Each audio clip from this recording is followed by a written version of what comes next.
Welcome to the Power Trip Morning Show. It is Thursday, August 27th, the first day of the State Fair for 2026. I'm Corey Cove in St. Louis Park, Minnesota. There's Zach Halverson in St. Louis Park, Minnesota.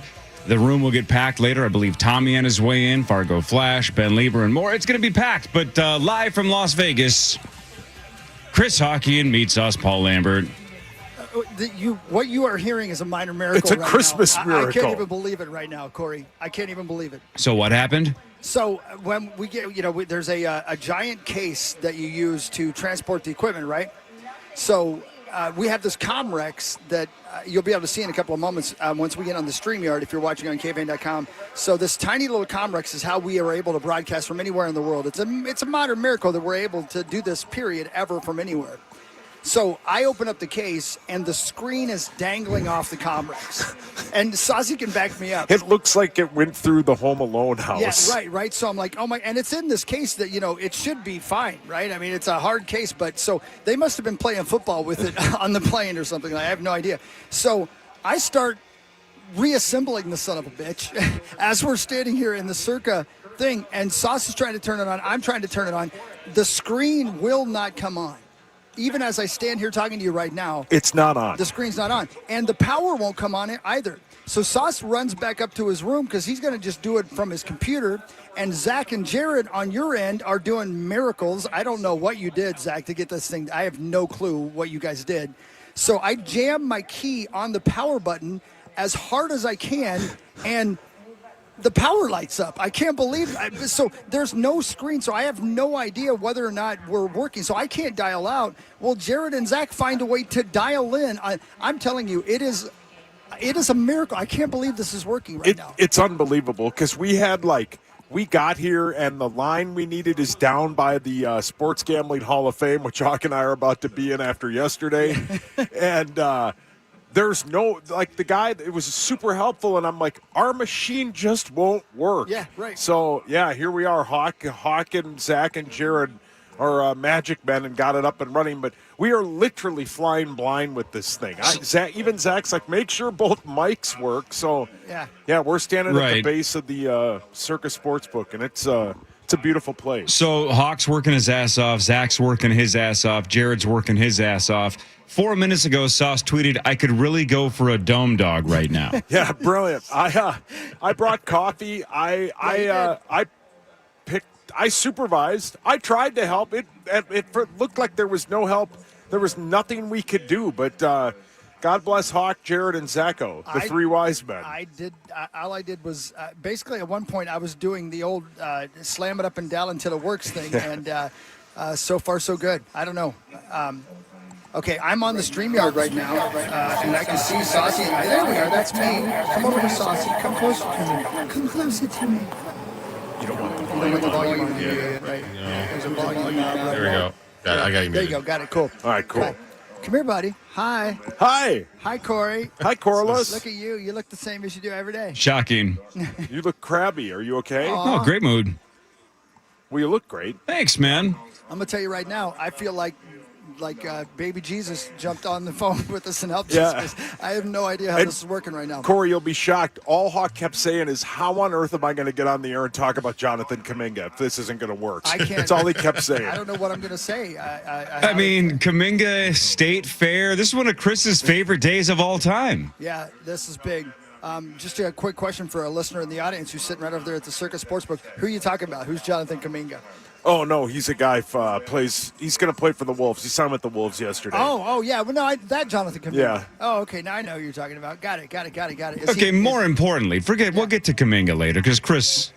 He's got a lot of takes. Right, he has a lot of takes, and we don't want to blow him at 5:35 in the morning. Yeah, right. Give us your first, whatever it is, 12 hours of Vegas. Well, so Saucy and I got here. We checked in to the lovely Circa casino and hotel, and it is lovely. Stunning. Just beautiful. The flight was perfect. Everything was great. It was great because, let me tell you, this is exactly what you want to hear when you get on a plane. And props to Delta, because the guy says over the intercom as we're sitting down, the hot water doesn't work. We're not going to be able to get you any coffee. This is not working. The sinks in the bathroom aren't working. But here's the deal. You guys want to get to Vegas. So we're going to put some bottled water, Bottled water. yeah, in the bathrooms and some wet wipes, because I know you guys would rather get to Vegas than sit here for an hour and wait for them to fix the bathroom. And everybody on the plane should have cheered this guy and elected him president, because that's exactly right. That's the right answer. You don't want to wait. Who cares about washing your hands, right? Who cares? Yeah, we're touching slot machines. That's Who cares? exactly right. So we got on the flights, flew out here. Did you sleep? I slept. No, I did not. And you'll all be shocked. I didn't hear any of that messaging because I already had my headphones on. I didn't know any of that because the lady comes by and goes, "Can I get you anything?" And I go, "Coffee?" And she goes, "We don't have any." Oh, you dummy. And I'm like, why? And she's like, "Were you not listening?" Say that. That would have been the best thing ever. Could I have some coffee? No, we just said we don't have any. Oh, well then could I just have like a warmed up glass of water with some tea? No, also not available. Well then fine. I'm just going to use the bathroom and go wash my hands. Honestly, I didn't hear a second of it. That's unbelievable. That's the only thing they said on the intercom. My God. We don't have hot water. There's no coffee. You can't wash your hands, but we're going to Vegas. And literally everybody's like, let's go. No, that's the right answer. So let me ask you this, and this is an immeasurable thing, but just take a shot at it. With your own eyes, and it sounds like Chris was sleeping a little bit, how much less bathroom activity did you witness? Did you think people went out of their way to hold it because they didn't have access to water in the bathroom? Absolutely not. No. Same amount? I saw a person who was, by the way, the same person, by the way, was still on the phone talking to somebody as we were taking off in the plane. I was behind somebody, Corey, who literally must never have been on a plane before. They had to tell him like 9 times, and he was just having random conversations with people. Yeah, we'll be out there soon, okay, and we're taking off. I'm like, who doesn't know that you can't be talking on the phone as the plane is leaving the ground? But no, I didn't see any less activity. I did see a whole bunch of people I would not want to be shaking hands with. That's what I saw. Yeah. Right when we landed, there was a message like, we're going to be in line for a little bit. The second we got in and parked, this woman comes flying up the plane to go to the bathroom. She definitely had a problem. Yeah, it wasn't good. I'm like, wow, she has to get off quickly. No, she went right to the bathroom. Yeah. So she'd been holding it for a while. Yeah, she had a problem. So that was the flight. But once we get here, we get in a giant limo. You might have seen on the Power Trip Effers text that they had a giant limo for just Saucy and I. And we pimped out the ride to Circa, and then we got checked in right away. And then we started gambling, and I started just killing them. And Saucy did not. Saucy was having a hard time. I was having a hard time, but I battled back. Yeah, did you battle back some? Okay, yeah, I did. Good. Yeah, I battled back, but it was the best part about, we've always talked about how it's tough going to a casino with a group when one person drives, because that would have been me yesterday. I was like, I'm going to go home. Yeah. Hawk's like, I can't lose. I'm like, great. But he's a magician, man. Every machine he points at, he's like, that one's going to hit. It did for him. And Corey, he did the one thing you don't do, okay? He was standing beside me, and I go, this machine right here is going to hit. And he goes, no. He was already in a bad mood, right? He was already screaming the C word, right? It hit. Right? It literally hit 2 bets later. Yeah, 2 bets later, I'm waiting on a hand pay, and he's looking at me like he wants to eat my skin. But I rebounded. It was fine. It was great.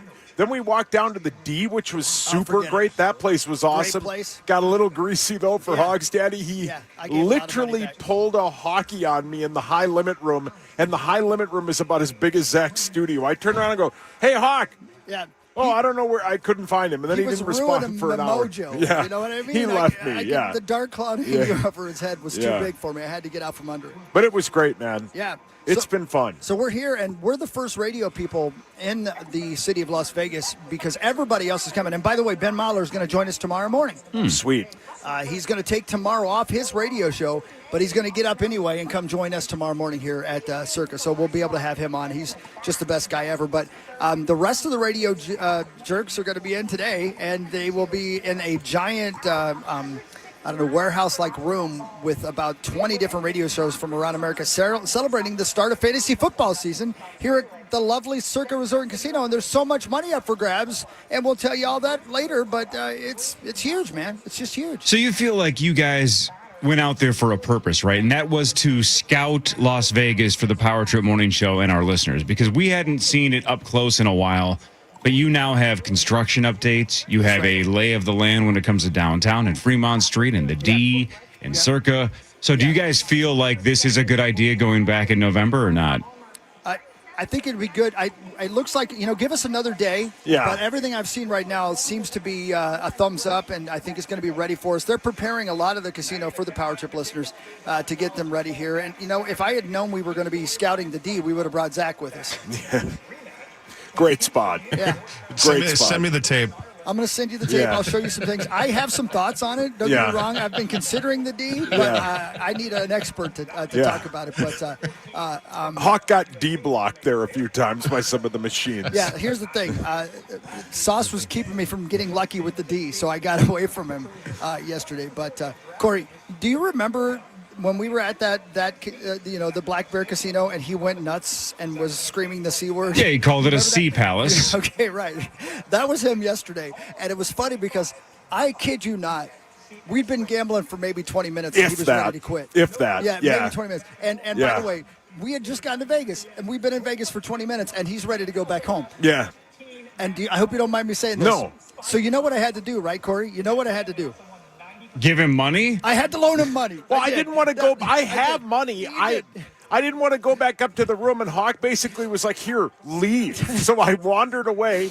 I paid him back, though. He did. He paid me back. He just paid me back this morning. So thumbs up, and I appreciate that. He basically paid me babysitting money to go find a machine to sit by and leave him alone. so funny But you you were say that. at Circa when this happened, correct? Oh, yeah, for sure. We've been here, no joke, 20 Chris, minutes. how many Yeah. total steps would it have taken for him to walk to the elevator, go up the elevator, go to the room, walk, back and forth? Are we talking like 500 steps? I'm going to say 30. I'm going to say 10. You could see the elevator from the high limit room. Yeah. And that was too much. But Well, I didn't. If I'd gone back up there, I would have stayed. It would have been like that. Well, it got greasy it for got me. it really quickly. He's just not good at it. And, No, I'm not. And here's the thing. When you see your kid, like Corey, you remember when they're babies and they're like toddlers and they're being kind of bratty and you look at them, their eyes are barely open. You're like, you just need to go to bed, baby. It's okay. I felt like, Saucy, I'm going to give you $300. I'm going to give you $300. Just go try this machine. It's okay. But I was just thinking, my God, I got to get him away from Yeah. me. Well, maybe he just dangling needed some like a vulture. caffeine, like Sauce. Why didn't you just drink coffee on the plane? Well, they didn't have any, and I didn't know that. So I would have been. And I just want you to know, I wasn't crabby. I was crabby for about 5 minutes, Right. and then because I can't win, and I walk in, and basically he turned every machine in the high limit room into an ATM. I couldn't believe it. Every machine he played, it hit. 2 seconds later, even the lady'd walk over and go, "Oh, cool, you won again." And I'm like, "Damn it! This place hates me." The best part was seeing him trying to pretend he was happy for me. You know what I mean? Like, oh, great. I was awesome. screaming on the inside. Oh, another 3,500. Good for you, Hawk. Oh, this machine, I'll play this while I wait. Oh, another 4,200. Oh, cool. And the best part was I was like, you know what, Sauce? I'm going to spot you some money because I am up so high. Yeah, right that's now. exactly what he said. He knows how to hit. We're a good married couple. Yeah, we he are. knew I had to go away for a while. Listen, I'm just going to say it again. I still can't believe we're on the air right now. Yeah, I just can't believe either. it. I can't believe this is working. The equipment looked looks like it had it's been dead. it looked like looks it like had it's not thrown working. from Yeah. the plane. Yeah. But yeah, it's That's going to be a fun claim to file, right, with the airline? Like, you just broke our stuff. I'll tell you, I don't know what you have to do with a case like this one in order for the equipment inside to be broken. and I checked it too. Yeah. In other words, he didn't check on it. He checked the bag. So I'm imagining the opening scene of Ace Ventura: Pet Detective, where he's 100%. pretending to be a delivery guy, and he's just kicking the box up and down the street and all the way up and down the hall. It got hurled down the jetway. Yeah, probably. So anyway, but we are live at Circa Resort and Casino in Las Vegas, where the giant screens are glowing on my bald head right now as we have tennis and we have football highlights. There is a radio show emanating from the actual studios here From at Circa. VS. I believe that's Beeson, yeah. Sirius or whatever it is, isn't it? Yeah. Sirius XM has their radio show going. And it's dead because it's 3:45 in the morning in Vegas, but we are here and we're bringing it to you live. I couldn't make it because I have all weekend. I have plans to just dig leaves out of my gutters. Oh, well, you should go to gutterhelmetmn.com. That's gutterhelmetmn.com. Never clean your gutters again. Oh, okay. That would have fixed that. Yeah. I wish Corey, you would have told me. I reached down and picked up a cord Oh, gross. a moment ago. Oh. And when I lifted it up, my hand felt wet, and I grabbed some giant bug, and it exploded all over my hand. So if you don't mind, can we go to break and I can go wash my hand and throw up, please? Probably a cockroach. Yeah, it had to have been, and it was inside Yuck. the case. I don't understand. It how ate away got the in case. machine. I have no idea. I that's don't know what what it happened was. to this case Yeah. while it was in the plane, but I'm going to Gross. go wash my hands and throw up now. I'll be right back. Sauce and Hawker live in Las Vegas, Nevada at Circa Resort and Casino. The Power Trip will be there in November. More of the Power Trip Morning Show after this on The Fan. The one and only Snoop Dogg. Drop it like it's hot. Drop it like it's Live in concert. Playing Treasure Island Resort and Casino Saturday, September 5th. Snoop Dogg. An unforgettable night with Snoop Dogg. laid back. With my mind on my money and live. Get tickets now at TICasino.com. Don't miss Snoop Dogg. Saturday, September 5th. Quantum Fiber Internet celebrates how you run the meeting, run the edit, run the timeline, run the house, run 3 screens at once, different rhythms, same velocity, all powered by ultra-fast internet speeds on a 99.9% reliable network. Yay to main character internet energy. Yay to you with Quantum Fiber from AT&T.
All right, welcome back. Power Trip Morning Show, 5:50 Central Time, 3:50 Las Vegas time.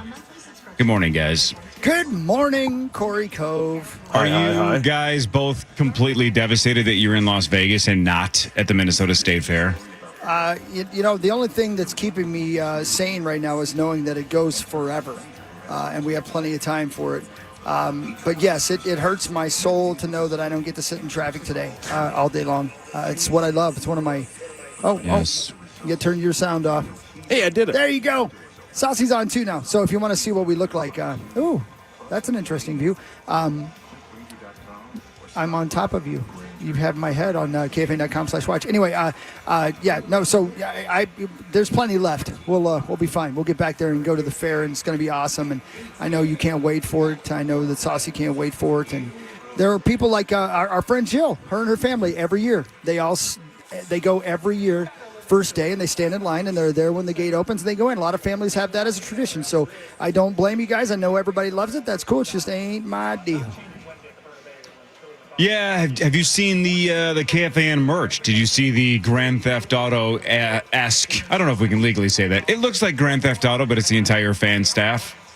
Yeah, Hawk couldn't stop raving about it. It was that and Jonathan Kuminga. It's all he talked about yesterday. The KFAN State That's Fair why merch. the truth is I had to leave him because it's all he wanted to talk about was KFAN merch and Jonathan Kuminga signing with the Wolves. He couldn't believe both. Yeah, no, it's great. He quit gambling. That's how excited he was. I wanted to save my money to buy merch. Yeah. You know, I'm afraid that they're not going to give me any for free. Barb's did a great job as always. The merch is awesome. It looks fantastic. I hope they have it in my size. I think it's a weird thing probably to wear a shirt that has your own face on it, but I'm not worried about it. I'm ready. Let's go. Sauce, if 24 hours ago I had said to Chris before you guys left on this show, tell me who Jonathan Kuminga is, what would he have guessed? He would say, "What? Let me guess. They just got fired from iHeart." That would be his response. That's actually not a bad one. I probably would have thought that he was like a bad guy in a Superman comic or something like that. Yeah, it is a cool name. It is. Kuminga's a good name. It is a good name.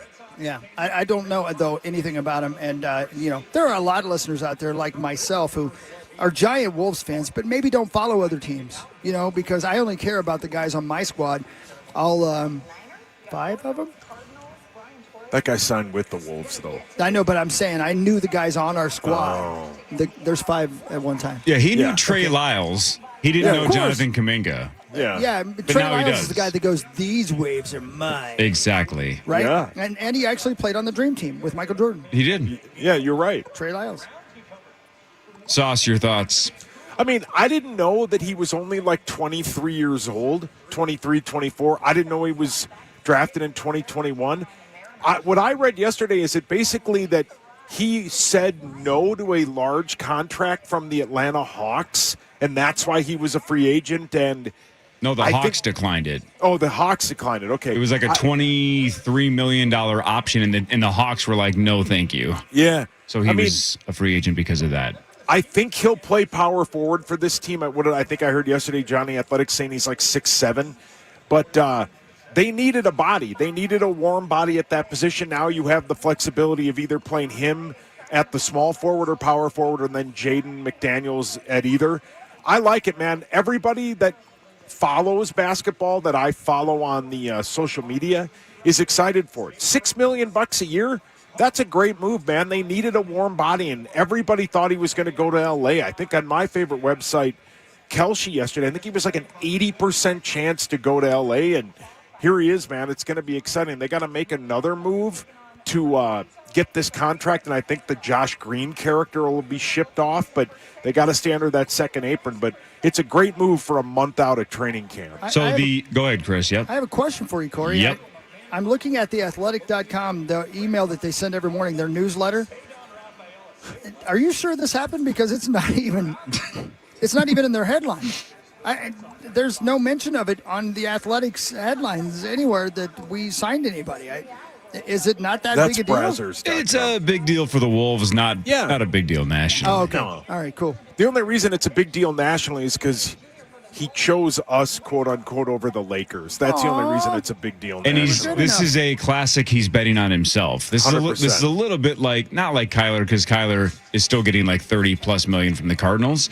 But Kuminga reportedly turned down a 3-year deal with $12 million a year from the Lakers.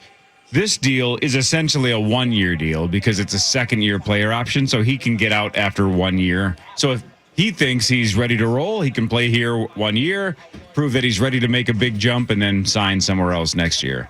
So it's really a 1-year, $6 million deal, which is an absolute steal for the Wolves. Steal, 100%. Even if it doesn't work, it's just the right price to take a flyer on him.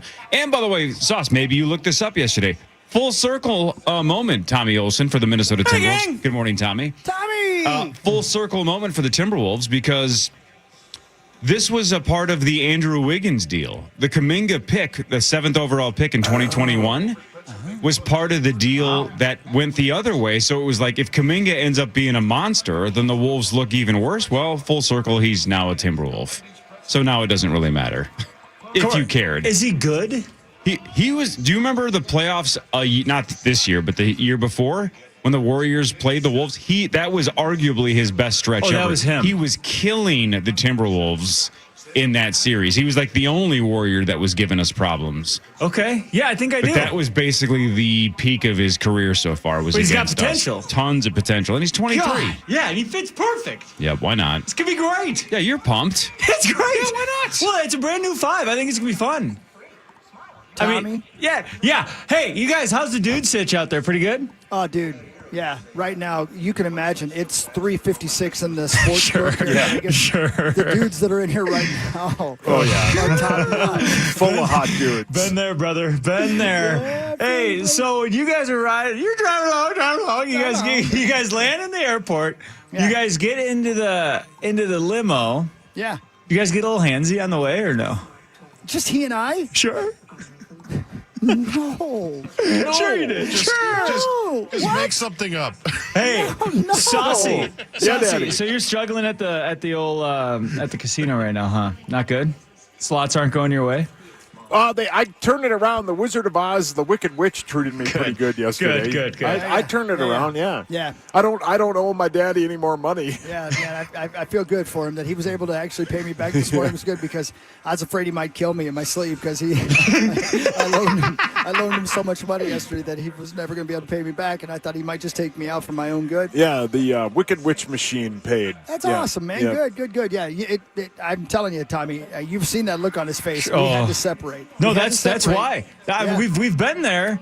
But you know what Dov would do? He goes, just go grab about $2,000 more and throw it right down on red and see what happens. Which is what I would have done, absolutely. But no, Sauce was quitting. I was afraid he was booking a flight back home. I really. We've was. all been there, though. There's not a worse feeling when all your buddies are winning and you're It's the just worst. down bad. It literally was. We got all situated at 2:00. I'm not kidding. I looked down at my phone. It was 2:25, and I'm like, I gotta go. I gotta It go. was the worst. It was the worst. But you know what? We have today. They're just holding it for me Hell up there. yeah. I can see the machine that took all my cash. Yeah. I'm Well, gonna tell you Tommy, right how now. about today? Today is the start of the state fair. It's hard to beat today. We are 1 week away from Gopher football. That's right, baby. God. And your favorite player, Jonathan Kuminga, joined the Timberwolves. Think of that. You guys, and we got college ball this weekend. We got college ball this weekend. And preseason football tonight. Is there Yeah. tonight? And GTA 6 Netflix preview. Oh yeah. Is it really? Yes, today. How you guys? I usually bringing up GTA. I'm usually not. I'm hard on the shirts usually. You know I am. Well, you poo-booing and bearing it. Well, no, you know what I mean. Like I always have my ideas and they never come to fruition. So like this year's shirts, whoever made them, all time. I think it's Is the that best shirts right? we've ever had. How bad do you want one of those driveway club shirts? I need it. I need one. And then the KFAN hat. Whoever made that with the black lid and then like the khaki hat and says KFAN established 1991. You love it? Oh, need it. Sick. So sick. You guys, I think they killed it. Whoever did it. Zacho, if you had a hand in that, you did great. A lot of that. No, Nick Madden was Good for Nick. He was in a his big part of bag that. cooking. He looks. That's pretty cool. He cooked in his bag? Wow. You guys 1 week away. I know. Think of that. It's so Yeah. fun. Fargo Flash is going to be here in like 30 minutes to talk college football. It's happening, guys. It's happening, man. It's all happening. Hey, And- Hogs Daddy. Yeah. Do you know? Do they have like a over/under line for the Gophs there? Because You I know heard what? it went up to 6.5. I will do this for you. I will walk up those stairs into the casino momentarily during this break, and I will look and see what the line is. Oh, hell And by yeah. look, he's going to go find a machine and play it. Right. And I will forecast he will win. I can't believe it. I sent Tommy an Instagram clip from the Barstool guys. One of the Barstool guys was doing a Big Ten preview, and he basically was like, why do I feel like the Gophers are just going to quietly have like a 9-3 season? At the end of the year, we're going to look at the record and we're like, how do the Gophers end up 9-3? And I sent it to Tommy just because I'm like, this is nonsense, but it's going to make Tommy's day. And he was like, let's go! Let's go! One guy's opinion, and it completely made your day. He Seriously, tweeted though. it. I did retweet it, too. I believe it. God. It could happen, though. I mean, you never know. God, it'd be great. He said he liked the steadiness of PJ Fleck. It's just Right, just consistent. We're He's just very consistent. consistent. Yeah, we're going to be good. We're going to be great. Consistently 7-5. all right. Hey, Jeez. come on now. Tommy's trying to have a good day. All right, those two are in Las Vegas at Circa. Everybody else is back here in the Twin Cities. Tommy Olsen in the building. Fargo Flash in like 30 minutes. Ben Lieber in like an hour. This is the Power Trip Morning Show on the Fan.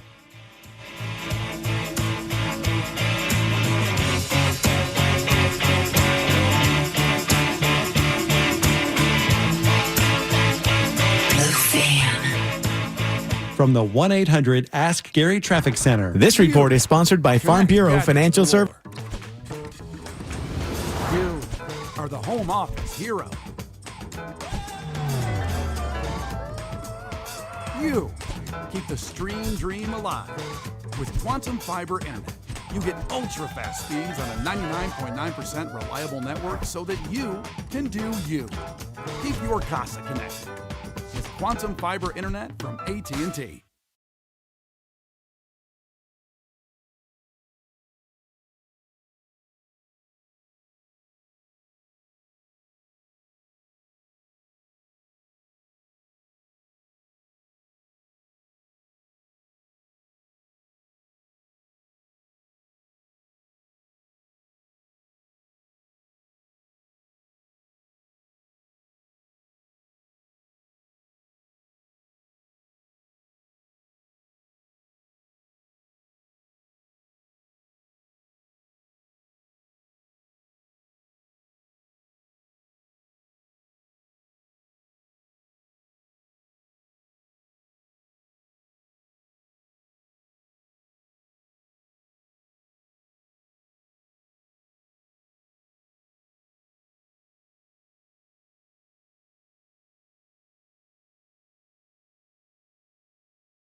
station stores. Holiday station stores for limited time. 4 Mountain Dews for just $8. Ice cold Mountain Dew. You can mix and match any flavors you want. You can get the classic Mountain Dew or any of the new ones. Did you try the Zero yet? I told you last week. I have not, but driving back from the Dells, we stopped at the old Circle K, right? Circle K /Holiday, and the kiddo grabbed a Baja Blast Mountain Dew, and I'm like, I didn't know you were into that. She's like, duh. Good for her. I guess I don't even know you anymore. But she was all over it. So, yeah, 4 for $8 Did you for go to the time on Dells Holiday. or Chubby's out there? Did not. I was with 2 12-year-old girls. Sure. So didn't feel like stopping at Chubby's. Nope. Did you go to the beef jerky capital of the world? No. Okay. Moose Jaw? We did go to Moose Jaw. Moose Jaw's a great spot. You have to. It's elite. I don't even think the food's good. It's just the vibe. Everybody loves it. Right. And then I was talking off air. $85 million Kalahari reno's coming. Are you kidding me? Swear to God. Going to be massive. $85 million? We should do a power trip show there. No joke. It'd be all time. That'd be so fun. Swim up bars, all of it. No kidding. Good dude scene. Elite dude scene. In February, are you kidding? Wait a Fantastic. minute. You want a bunch of almost 50-year-olds to gather to do a morning show at the Kalahari Resort and Casino pool? That's the dream. So you want us to go to Wisconsin and do water slides in a radio show with a bunch of screaming 10-year-olds and, again, 50-year-old radio guys. That's the plan? Like, on paper, it's so bad that it could work. Just so you know, by the way, before this idea goes any further, Lieber is not available. Yeah. For that reason, I'm out. He's out. All right. We have 2 really good pieces of news in the world of sports. Do you want option A or option B, Tommy? B. B's the one that we haven't discussed yet. Okay. What's that? Do you know this show started, the Power Trip Morning Show started in 2001. So we're on the brink of our 25th anniversary, right? Yes. First show in the history of the Twin Cities to go 25 straight. We're very proud of it. Yeah. One of these days, all 3 of these other shows on this station will get there, and we'll be very happy for all. Yeah, one day. And we'll support their celebrations. And if it's a trip to Vegas or something, we'll say, awesome. Good for you guys. Good for you them. deserve. Yeah. Anyway, I'm pretty sure since day 1 of the Power Trip Morning Show, most of us, maybe not Chris, but most of us have been screaming at the NFL to get rid of the Pro Bowl. This is 25 years in the making going, for God's sakes, this is worthless. Put this dog down, right? Take it out back and shoot it. And they finally did it. They finally did it. They are eliminating the Pro Bowl starting this season. So no more laser tag, no more dodgeball, no more, backgammon. They're not doing any of that stuff. They're just going to have 88 players named to the Pro Bowl, so all the bonuses or whatever they're doing, the honors are still there. No more replacements where Shedeur Sanders is a Pro Bowler because 15 guys in the AFC said no. Just 88 players named. They will all be invited to a Pro Bowl weekend to basically get backslapped, and there's probably sponsors and things like that. So this year it will be in Los Angeles. So there will be a, quote, Pro Bowl weekend. It would have been the same weekend as the, quote, games. That's gone, though. The Pro Bowl has been around in some capacity since 1938, but it officially ends this year. That's a long time. It's over for the Pro Bowl. They should do some things like, I'm being serious, like the gathering is happening. Do something cool, like have them play Texas Hold'em. You know what I mean? Do something like that's not going to get them hurt, that they would actually be interested in, and could potentially lead to some fun. Like do some kind of a tournament or something like that where they all participate and we get behind the scenes about who they are, make them wear microphones. I don't know, but I love the fact that they're not playing the game, but they're still gathering. So let's come up with something creative for them all to do together that we don't normally get to see football players do. Well, how many times have we heard people like Lieber say, all pro is what matters because that means you're essentially the best of the best. Yeah. That's what the Pro Bowl used to be. It was supposed to be, if you're one of the 3 best quarterbacks in the conference, you're a Pro Bowler. Not this, again, replacement crap. This is back to, if you're one of the 88, that means you're one of the 44 best players in each conference. That's pretty good. Yeah. Really good. It starts to matter again. If you get named to the Pro Bowl, that means you're legit. You know how Parrish is really good at everything? Mm-hmm. I wonder, if they did, a bar Olympics. Like darts and, shuffleboard and stuff like that. And they did, 10 games. AT darts? No. No. You're looking at the captain of the team if they do that. I'm looking at you. No, you can see Tommy. So that was option B, that the Pro Bowl what's is A? going the wrong way. Option A is Jonathan Kuminga. 2 years, $12.4 million deal with the Wolves, but again, a player option on the second season, so he can hit free agency right away next year. So he's betting on himself. He reportedly picked the Wolves over the Lakers, Bulls, and Blazers. And again, according to sources, the Lakers were offering 3 years, $36 million. So he turned down more because he didn't want to be locked in long term. He wanted a shorter deal. Run it back with the Wolves. Yeah. Right? Let's see if we can make a playoff run as deep as possible, and then he can get paid and maybe get out of here, or maybe the Wolves find a way to get him back. I have no idea. Maxo, your thoughts on Jonathan Kuminga?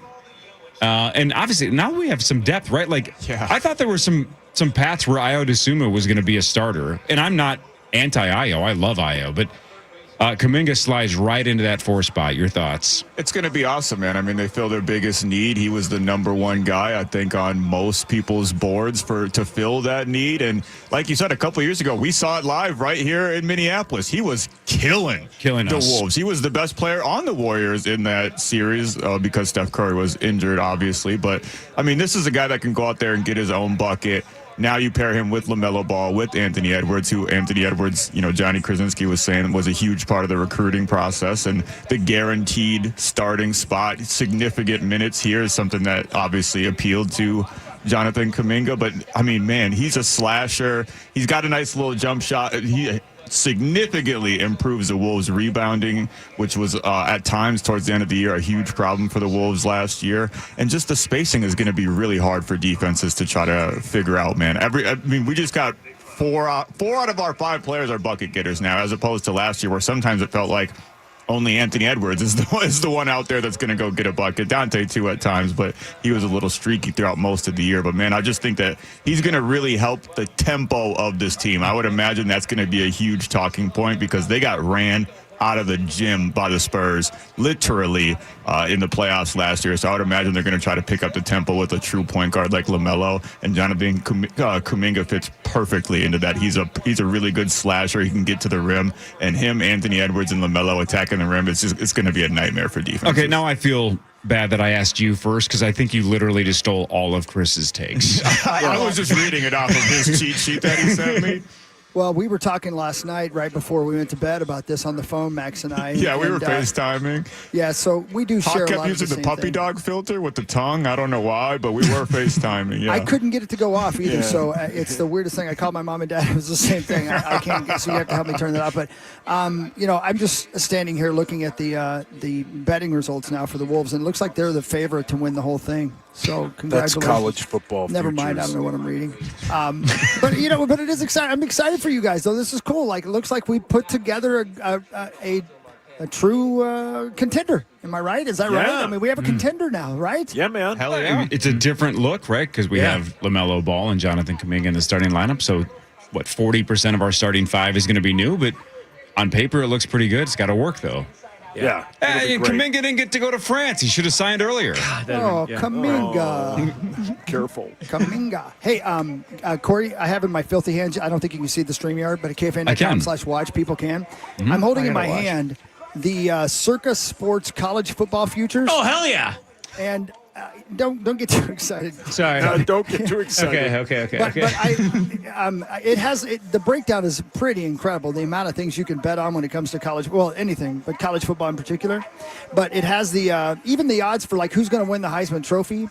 Like there's numbers I don't understand, but did you guys say earlier what you thought the over-under total was for the Golden Gophers wins-wise this season? Do you have the official number? I thought it started the season at 5.5, but I heard the money's been coming in and it got up to 6.5. I don't know if that's true or not. As of right now, what does it say, Saucy? It is 5.5. It's still 5.5. And I'm not saying this because you're on the air, Tommy. I'm saying this. He will back me up. I might put money on the over. I can't see them only winning 5 games this year. Thank you. Yeah. Hogs Daddy, you're seeing it clear. Thank You're preaching. You're absolutely preaching. You're welcome. I'm preaching now.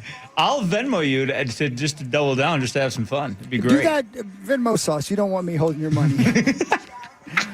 It's a bad idea. I might bet on it if Daddy allows me the money to bet on it. Tommy, let's find 6 wins, all right? We're going to rapid fire through this because and I'll be honest. Be honest. Versus Eastern Illinois. Dub.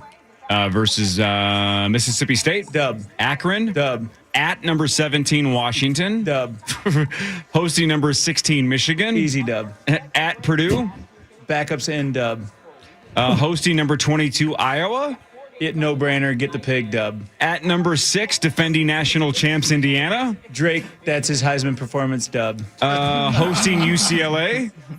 Hosting who? UCLA. Oh, yeah, guaranteed dub. At number 18, Penn State, possibly a whiteout because of cocaine and other reasons. Even better, College Game Day's there. McAfee puts the Gopher head on dub. Okay, hosting Northwestern.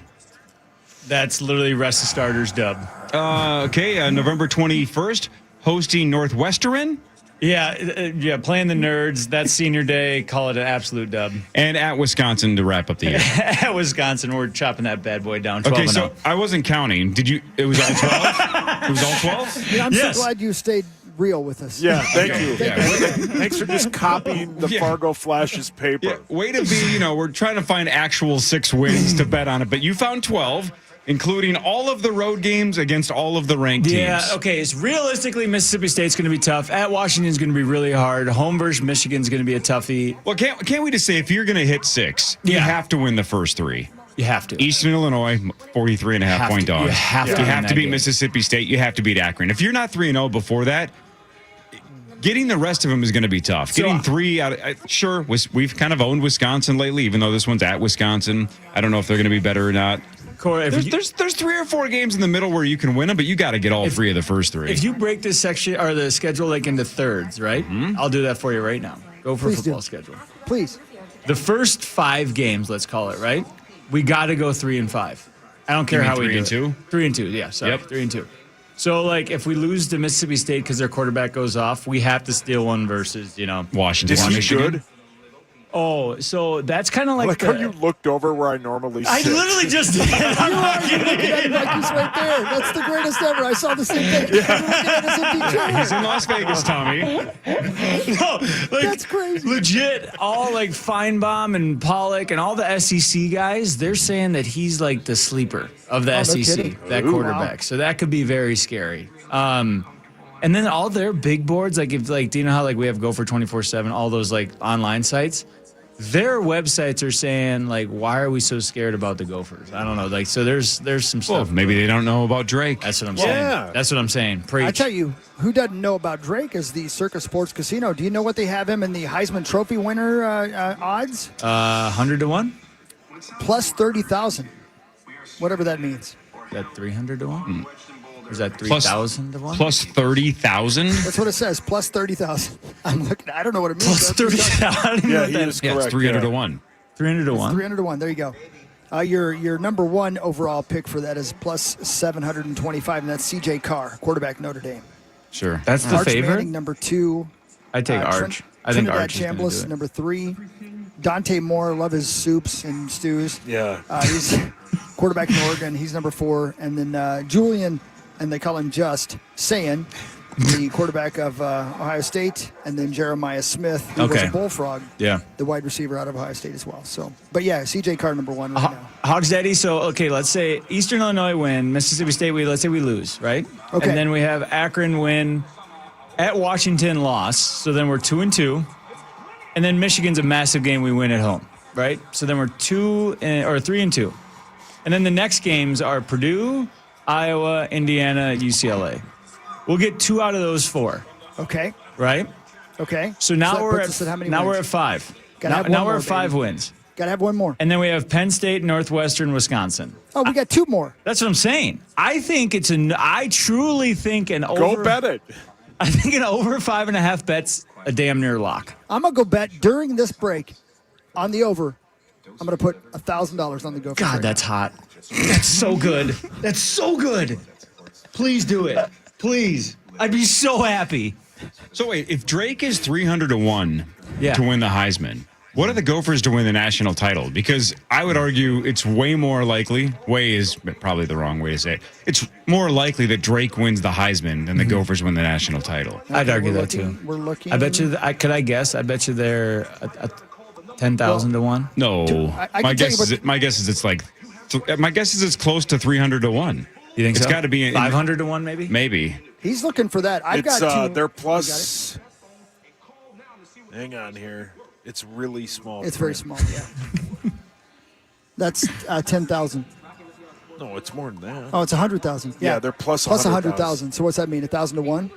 We have to put kidding $100. me? We have to put $100. We have to. No, giving me your money would be a better option. Oh, here we go. There's zero chance. Listen to this. Oh, okay. Sorry, Mel Kiper. Let's hear more.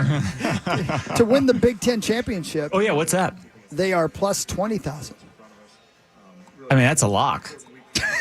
Like, Well, yeah, they're 12 and 0. Quit giving away Fargo Flash's takes. no, but I'm telling you. Like, why not? Quit looking over there like I'm sitting there. You can't help it. It's the best ever. I love it.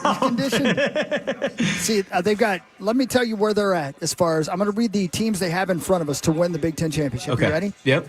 Ohio State, That's fair.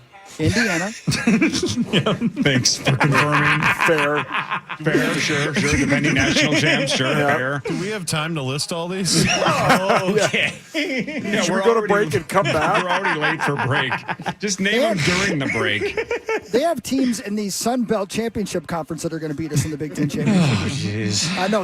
Ohio State, Indiana, Oregon, Michigan, USC, Penn State, Washington, Iowa, Wisconsin, UCLA, Nebraska, Illinois, and then you go first. I think you That's named unfair. 13 if I counted That's right. unfair. 13 ahead of them. I agree with majority, but I can't agree with Nebraska, Wisconsin. Or Illinois. Illinois is usually pretty, Is Rule still at Nebraska? Yeah, it's a big year for him. For him, Yeah. Fickle, that's a big year for both of them. But, like, you can't. We've beaten Nebraska the last 5 years in a row. Yeah, screw them. 6 years in a row. Yeah, they're lucky they're not on our schedule this You year. guys realize that? We literally have beaten Nebraska 6 out of the last 7 years, and we've beatenWisconsin 4 out of 5 years. And we got a quarterback And that's a you know Heisman what? Trophy candidate. Thank you. You barely beat them, but you did a 2-win Michigan State team last season. What are we talking about Yeah, here? let's go. I'm going to bet right now. Tommy, We're if breaking. you're 300 to 1, right, to win the Heisman, guess what? If we played this exact season in a simulation 300 times, Drake would be the Heisman Trophy winner once, and that's all we need. That's is all that that matters. one time. One time. One time. I knew I liked you. But our backfield, arguably best backfield in not only the Big Ten in the country. Your backside's number one in the country. Paulie, right. you know I'm right. Let's I'm go to not break. kidding. Let's go to Yeah. break. You gotta break. bet- I'm gonna you go make a bet. Yeah, you can bet yeah. Mo Hawk some money. Yeah, He'll yeah, make yeah. all Venmo me some the, money. all the gopher bets you want. Why not, right? I love this. This is so great. When we get back, you know how we all know the story of what happened to me in Colorado when I was in moonshine, right?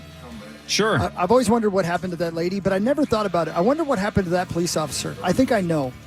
I'll tell you when we come back. I think I know where he went. I Power think I Trip know. Morning Show returns after this on The Fan.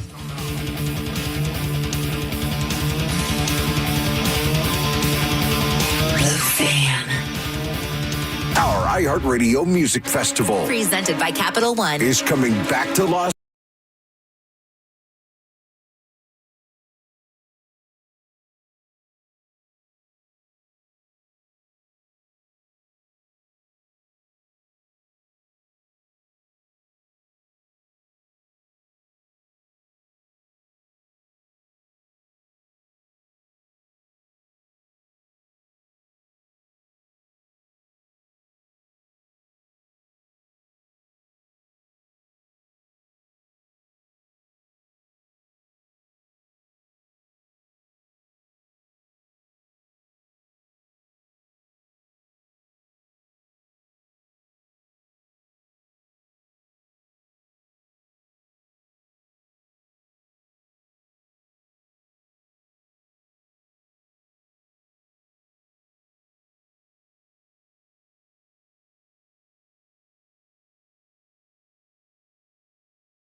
All right, welcome back, Power Trip Morning Show.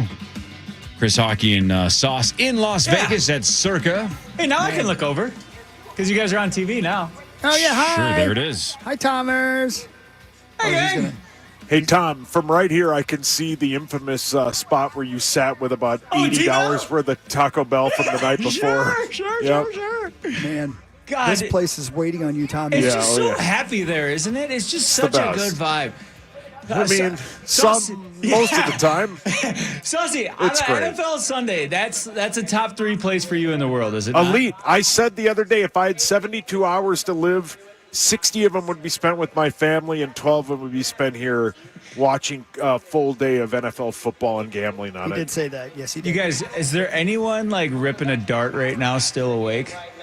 No, but there's a lot of ashtrays. Yeah, God, there's that's one great. gentleman in the sports book with us right now, and there are people. I mean, it's 4:31 local time out here, right? Sure. This is about the only time that Vegas is dead. Yeah. It's pretty dead right now, but this is, again, it's my favorite, and you guys know this. I can't wait. I love doing this radio show. I love being in Vegas. I love gambling, probably too much, but what I can't wait for is when the show's over, the crisp cold air, because it's going to be 109 today. That's the temperature. God. That's hot. That's not it. I'm not exaggerating. No, he's not. That Yeah, is don't go the outside. truth. 109. Well, but you know, Corey, the morning walk before it gets best. that hot is going to be. It's 92 it's the as we best. speak right now. Okay, but it's cool outside right now. Sure. Once the show ends, I'm gonna go for a walk and try to lose sauce again, and it's gonna be perfect. Yeah, he invited me, and I'm like, maybe. And you could tell he's like, no, don't go with me. I'm thinking about I almost said Nicole Kidman. That's not right. Who's the person who hit the person in the knee? Oh, Tanya Harding. I'm Nancy thinking about Tanya. Kerrigan and Tanya Harding. Kidman. You were in the same planet. Thank you. Yeah. They're Yeah. women, both of They're them. both blonde. Well, I are think blonde. Nancy Kerrigan has the same initials. I think that's you were trying to get to That's it. Nancy. Thank you. That's Sure. Corey. You do it for me, man. You did him. We've been together too long. Yeah. You Yep. know me. You know me. Hogs Daddy, you should try to go find Hogs and Heifers today, the new one. Oh, he will. I saw some of them last night. he's Yeah, there were a bunch in the Not the lobby bar. when I came down here. I love the hypothetical of Sauce having 3 days left to live, and friends and family are like, "Hey, Kelly, if you don't mind, I'm going to swing by the house and say goodbye to Paul." And Kelly goes, "You can't. He's in Vegas watching Browns and Panthers." Yeah, that's how much. Yeah, Oh my gosh. I love this place. Yeah. If he did that and he had 13 hours to live, he wouldn't use all 13 of them. You know what I mean? Because I almost saw him give up a few hours last night. Yeah, it would depend on how my gambling's going. All right. Can I pay off my teas? Because this is too good to wait another moment. Of course. Okay, so you guys remember my story, and for those of you out there who are new to the Power Trip Morning Show, when I was a young man, I was in a band, and we were playing in Grand Junction, Colorado, and I met a young lady, and it was the middle of the night, much like it is right now in Vegas, and we were at the fountain in the middle of downtown, just making out, doing strange things to each other, and a police officer came around the corner, and I thought, well, my goose is cooked. And all he did was look at me and said, "What are you doing?" Just like that, okay? And I'm not going to say why he said that, but I'll just say neither one of us were lookers, if you know what I'm talking about, okay? Buddy. So this is in regards to Jed York's arrest in Ohio, East Palestine, Ohio, okay? I always wondered what happened to that lady, but I never thought about it. I wondered what happened to the police officer. Now I know he works in East Palestine, Ohio, and here's why. Body camera footage of 49er owner Jed York's arrest shows two law enforcement officers discussing why a person of York's stature would get himself arrested in a prostitution sting at a trailer park in East Palestine, Ohio. 2-minute and 44-second video shows York being pulled over, initially saying to the officer, "Can I ask you what you're doing?" while the officer handcuffs him. York, who was wearing a New York Yankees t-shirt, claimed he was just driving around in East Palestine, just driving around. It's unclear at what point the officers realized they had arrested the owner of the San Francisco 49ers. But as they looked through his wallet and found several $20 bills, they discussed how easy the arrest was and wondered why a man with York's resources would put himself in that situation. One officer said, "That one was easy." "Super easy," the other officer replied. The first officer then said, "He's got more cash in his wallet. He's got S-loads of cash." And then the other officer says, "He's got all the money." Wow. It's crazy that people do this. They can do whatever they want. They can do other things. They can go other ways. It's wild. So basically what he was saying is, what are you doing? So now we know that police officer went to East Palestine, Ohio, and arrested the owner of the San Francisco 49ers and basically said, What are you doing? And it's a good Tommy, question. you ever paid to get Jed Yorked? No, I have not. Would you?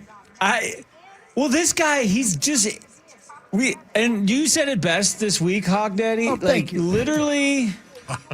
Just singular? Yeah, Hog Daddy. Hog Daddy. Yeah. His horny sign is just a singular. But when he's driving there, Yeah. he hasn't cleared the cobwebs in about 3 weeks.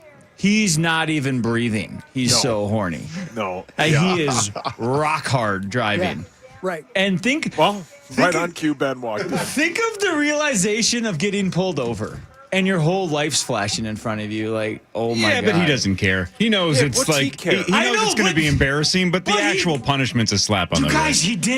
he didn't release. He's still fully loaded, and the cops are pulling I'm him sure he over. figured it out. So he's like cross-eyed horny getting processed. All right, so let's go through this process quickly, and everybody can be honest, and let's go around the room. Ben Lieber is here, Justin Gonzalez is here. You guys, we're back. We're back. So I mentioned yesterday. I mentioned yesterday that if Jed York's worth around $500 million, right? The family's worth like $8 billion. He has an estimated net worth of around $500 million. So paying $160 for trailer park prostitutes would be the equivalent of a guy making $100,000 paying 3 cents for an hour of adult activity. 3 cents. Yeah. Let's say we all make $100,000 a year. Okay. And somebody offered you an hour of adult services for 3 cents. I literally would be like, this has to be the worst hour. I would want to pay more. I want to pay more for a better experience. Yeah. 3 cents? Like, that honestly scares me. I'd rather be like, no, this should be $1,000. If this is going to be good, my guess is this has to be 4 figures minimum. Corey, let me speak for everybody else in the room. At 3 cents, I got to try it no matter what. You know how quickly Hawk would say, take my money? I can't afford not to. Yeah, here's a dime.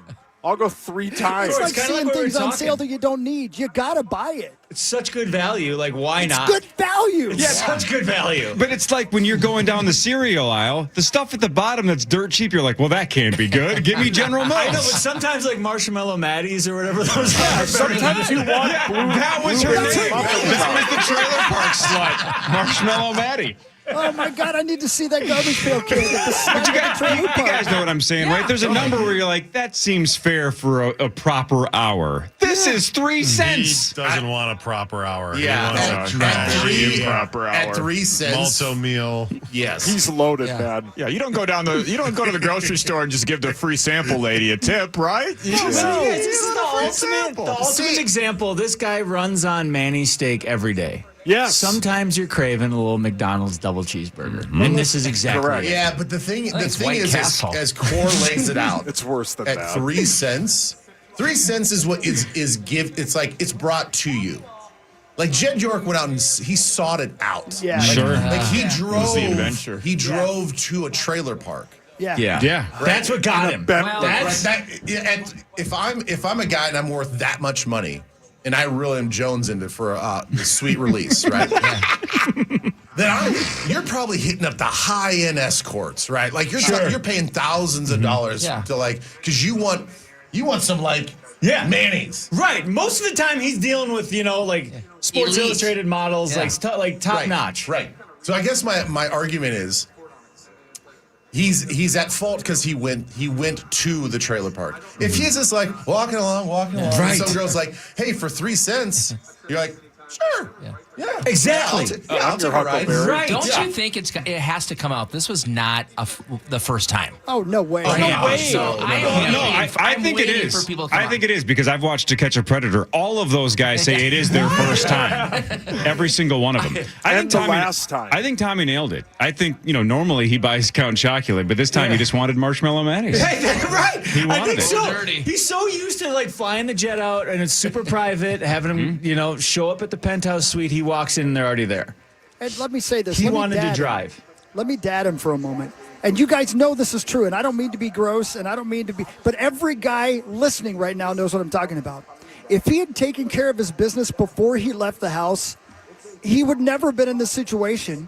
But he got crazy, like Tommy was saying. He got crazy-eyed. If he had just gotten the poison out before he left the hotel, he would never have gone through this. And you know that was the first thing that went through his mind when he saw the lights behind him.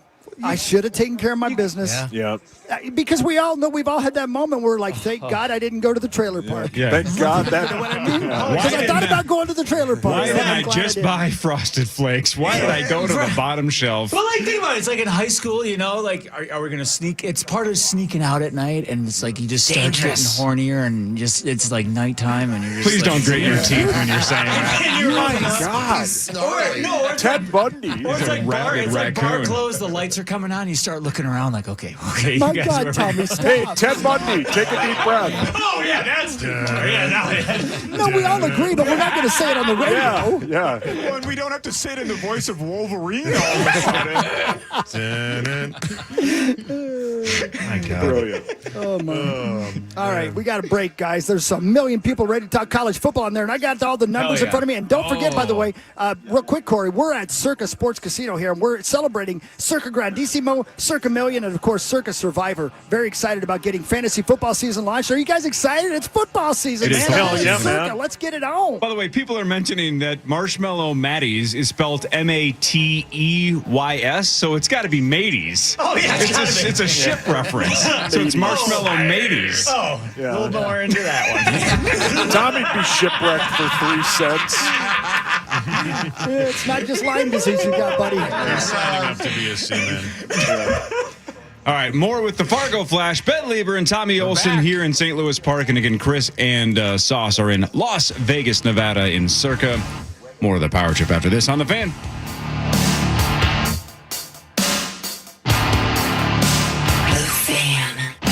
From the 1-800-ASK-GARY traffic center. This report is sponsored by Run the meeting, run the edit, run the timeline, run the house, run 3 screens at once, different rhythms, same velocity, all powered by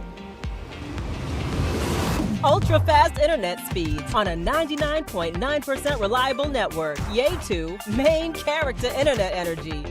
Yay to you with Quantum Fiber from AT&T.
right, welcome back to the Power Trip Morning Show. We can get into what really matters, brought to you by Ovo LASIK and Lens. Dr. Mark Lobanoff and Dr. David Whiting. Ovo LASIK and Lens. Go get LASIK. And here's what really matters with Chris and Sauce in Las Vegas, Ben Lieber, Justin Gonzemius, Fargo Flash, Zach, Max, and myself back in St. Louis Park. Good morning, guys, in Vegas. How are you? We're perfect. Great. It's a great day in Vegas, but there's no such thing as a bad day in Vegas. It's awesome out here, man. All right, you guys ready? Oh, yeah, let's do it. The Vikings are at Denver tomorrow. Our long national nightmare is almost over. One final preseason game to go. Ben, the Broncos are around 3.5-point favorites. I don't know. The line's actually moving. I think it was 6 a couple days ago. Preseason lines moving. Vikings at Denver, final preseason game. Ben, your thoughts? My biggest concern is the travel of coming back and landing at 3:30 in the morning and then having to coach football the next morning. That really is my biggest concern personally. I think everybody's looking at this game as like, meh, okay. Like it's the third preseason game. It's what everybody thought the fourth preseason game was before they got rid of it. And yeah, I suppose that we're excited to see some of the 2s and 3s sort of solidify themselves on the 53. I'm excited to see guys like Dylan Bell out there continue to do what he's doing. Like, one of our kind of newest offensive toys. Can I ask you a question about Dylan Bell? Yeah. Who is he and what position does he play? You know what? Get ready, buddy. Get ready. Never heard of him. Tell him where we got him from. Tell him. Where'd we get him? Tell him.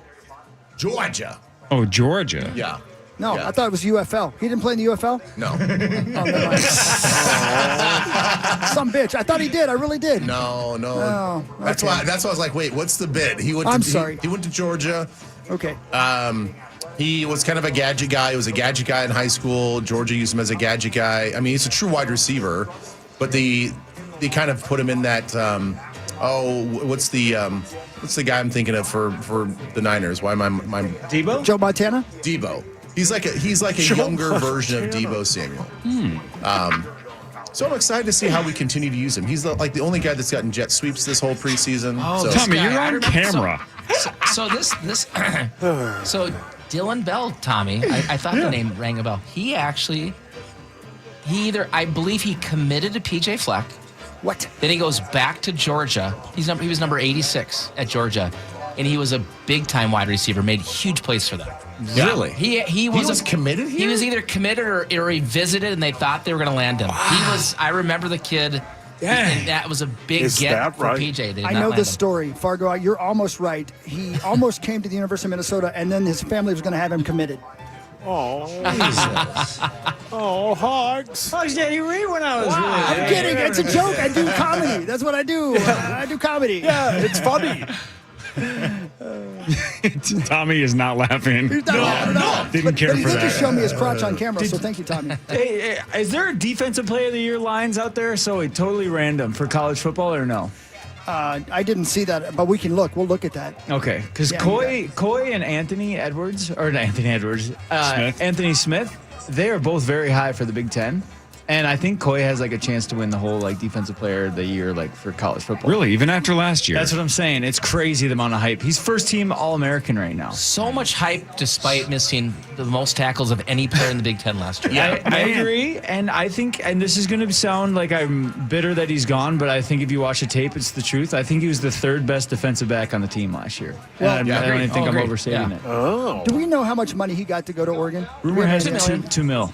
$2 million? Yeah, he's one of the highest player defensive player on. Oh, no. I don't blame him for a transfer. I think here he gets 800,000 tops. That's what I'm saying. You can't say a bad word about that. You wouldn't. Yeah, good for him. I would do the same thing. He has filled out. His biceps look really good. They now. just rate the top players. They just rate the top 100 players in the country. He was 73, and I can't believe they had Anthony Smith 74. Anthony Smith should be a top 40 kid. Yeah. And let me say this, guys. And Zach, listen up. For $2 million, I'll play for any team. You know what I mean? 1,000%. Okay. Preach. Yeah. But what really matters. Keep the money, right? What really matters, though, is this. Guys, we're all excited for Grand Theft Auto. Of course, you've seen the new KFAN Power Trip and the KFAN shirt. It's going to be awesome. But here's something I've never thought of before. Oh, my goodness. My computer's... Who's that? I'm sorry. A Game of Thrones has had a bunch of different video games that people have just said, blah, blah, blah, blah. There's a new video game called Game of Thrones War for Westeros, and apparently you can play as the Night King, and claim the Iron Throne. People are going crazy for this video game. So if you are a Game of Thrones fan and you like playing video games, apparently Game of Thrones War for Westeros, you can play as the Night King, and it is super badass. So that really matters if you're a video game guy. Tommy, I've never even asked you, are you a video game guy? You know, do you know how like there's people that like watching their husbands and wives get it on with other people? Where is this going? What? I'm familiar. They like to watch, right? I'm familiar with it again. I really like to watch people play video games. Oh my God! So yeah, you're of that generation. You're my son's age. Yeah, exactly. I love it. Absolutely. I don't know why. I grew up loving watching my brother play, so I love to watch video games. We know. Whole town knows. No, but like seriously, I love watching. I don't know what it is. I like Seth even Do you now. watch on Twitch? No, I don't. But Seth just got a Switch too. Yeah. And now I watch her game all the time. Your dream came true? Yeah. Does Eddie come over? She got a Switch? Yes, I swear. You switched too. Yeah, she did. She Merry plays, Christmas. She plays Mario. She plays Smash. She plays. She smashes. She plays kart. And I just watch. Yeah. It's fantastic. I love it. I think that was your generation, because I don't think the kids right now are doing it anymore. And my generation definitely didn't do it. No. But I remember, like, Alex would love to watch other people playing video games. Yeah, see, it's not that weird. It's not that weird. Right. I truly do love it. No, but this game sounds fantastic. It does, doesn't it? Can you be like Jon Snow? I guess I don't know if you know much more about it. I think you've been able to do that for like forever, but on this one, for the first time, you can be the Night King, which was the coolest character on the show, period. I wanted think to the know game more is about out that. yet. I think it comes out 2027. You think they got a little, right? little GTA to it where you can go like to the brothels or, you know? I think we talked video games one too many seconds. At the video game, in this video game, the brothels are filled with your cousins and your sisters and your aunts and your moms. A big video game guy now. Huge, massive video game guy now. You're on the air. You know, there's a bunch of information about GTA 6 leaking out, and obviously Rockstar's not super thrilled because they wanted to do this their own way, but they're dealing with some leaks in the company. Sure. A couple of things that have leaked. We'll see if all this stuff comes to fruition or if these leaks are accurate. One of them is characters can browse their phones and in-game social media is integrated into the world. Are you kidding me? So things can go viral and stuff like that within the game. Oh my. Wow. Also, Jason and Lucia, we're going to go with Lucia, maybe? Lucia. Their bodies can physically change based on eating, working out, and if they don't sleep enough or if they're on the run. So they're going to physically get changed, much like you feeding or not feeding your horse in Red Dead Redemption 2. Or punching it. Or punching your horse on the way down the very first mission. If I remember right, I think San Andreas did that too. You could bench. Yeah, San Andreas. You could work out. Yep. Mm-hmm. You could get fat too. But I heard was the same way in Red Dead. Yeah, I heard you guys talking about this the other day. I hope there's a way to turn some of this stuff off. Like you guys were talking about filling up your car with gas. Yeah. If you want to do a really hyper realistic version, that sounds great. Me too. When I'm cruising to kill prostitutes with a screwdriver, I'm not stopping at Holiday. No. I'm not getting 4 Mountain Dews for $8 just so I can stab more people. I want to be able to drive forever. And again, I don't bench press in real life. I'm not going to do reps in GTA 6. Did you see the leak? Go on. So they one of the leaks showed the getting gas process, and apparently you pull up, and then you have to get out, and then you have to press no if you do want a car wash, and then if you ask you if you want a receipt, you have to press no, and then ask if you have a rewards card. That's funny, man. Do you think you could go get snacks in there too? Whoa. I mean, yes, yeah, probably. You know, if they have how real are we talking? When you say social media, is it going to be like Twitter, real Twitter? We'll or is it see. gonna be Whatever the Vice City, the GTA equivalent is, sure. Product placement too. Will be sure. Kit Kats and Reese's and everything. Maybe, Can you imagine what they would pay for that? None of those brands want to be the same video games. Screwdriving hookers. Some of them do though, like Red Bull and all that. You know what I mean? I bet there are some brands who would love to be a part of that. Yeah. Yeah, why not? It's going to be so cool. We're almost there, just a couple months away. I hope it's as cool. If it has to be, but imagine if it's a disappointment. Imagine no chance. I know. I don't think. Hogs Daddy, want to hear something really cool? What if you have a kid and then your kid starts working out and then you can, he starts playing football, he starts training, and then you can export him to NCAA. How sick that would be. God, that'd be nasty. All right, so am I the only? By the way, am I the only one that's feeling this way about the the Netflix preview today, where they're going to officially show what they want to show and preview it on Netflix today? I'm looking at it a little bit like a movie that I know I'm going to see. I don't really want to see the game. I don't mind hearing things like what the game's going to do. I don't almost want the spoilers of what certain scenes are going to look like or what parts of it. Half the fun is exploring the world. Right. Sure. So sure. I know I'm buying the game. I want to hear little details, but I don't want to see it until I play it. So I probably actually won't watch it today. I've been avoiding the leaks for the same reason, except for the nudist colony one. I did watch that one. Is there actually a nudist colony? Oh, the one of the bigger leaks was like 2 minutes of him walking through, the very explicit nudity. Wow. On both genders, top to bottom. Like doing stuff or just walking around? A little bit. Tommy, I don't know if you heard that. Both genders, but top to bottom. Oh. All of both. Your thoughts? Yucky. Hang on, let me Google this for you, Tommy. Can you make a GTA Centaur with half and half? Top half female, bottom half man, asking for a friend. I'll get back to you. This map, Cora, we're talking like if GTA 4 is like a state, this is like a... All of the projections is that it dwarfs GTA 5, and that thing was a monster, and that this is supposed to be ridiculously bigger. Does it launch like mid-October? November. It's when we're in Vegas. What's interesting is the trailer's coming out today while Hawk and Sauce are at Circa. It's weird. And the video game will come out the first broadcast of our Power Trip Vegas trip in Circa on Thursday at Circa. The universe knows. Weird. So this is a true preview for Chris and Sauce. Yeah. Yeah, we're here for it. That's the reason we're here. Correct. We don't want to be in Vegas, but we're here. Hogs Daddy and Saucy. Yeah. Yes, sir. If you guys can sell something today to the Circa guys out there, say, hey, I know GTA's coming out.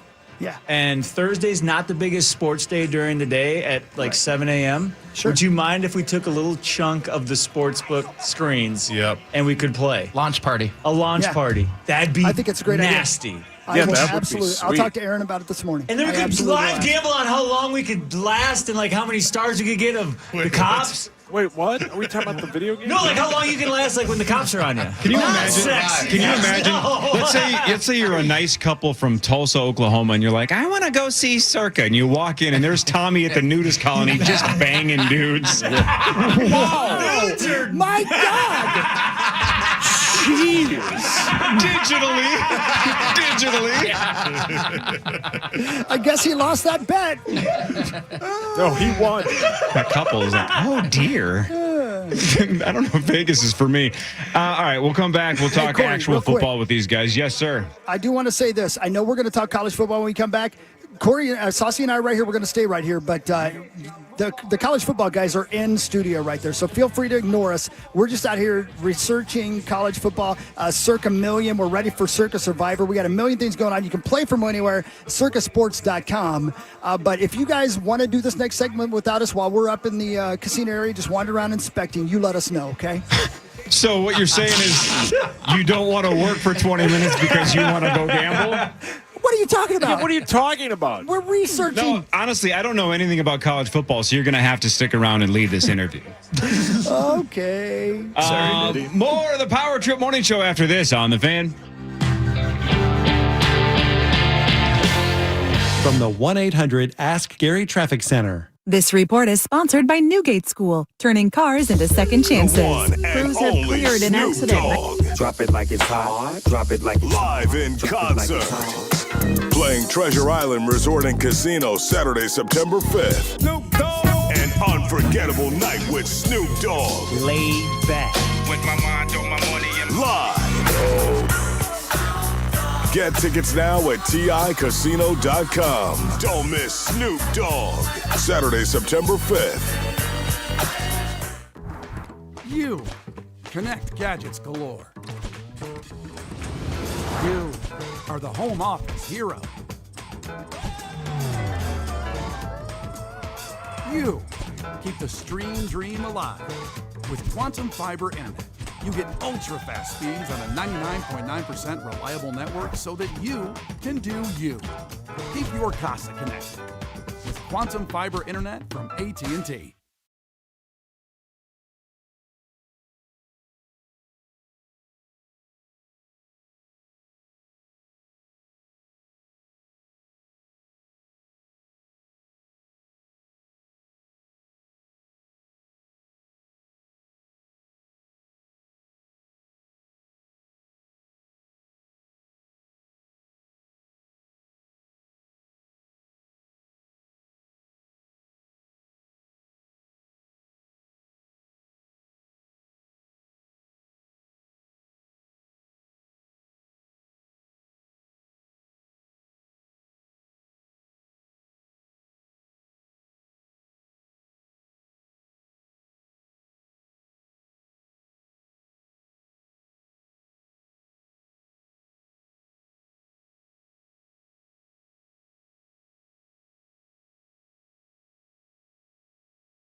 At KFAN.com/fair.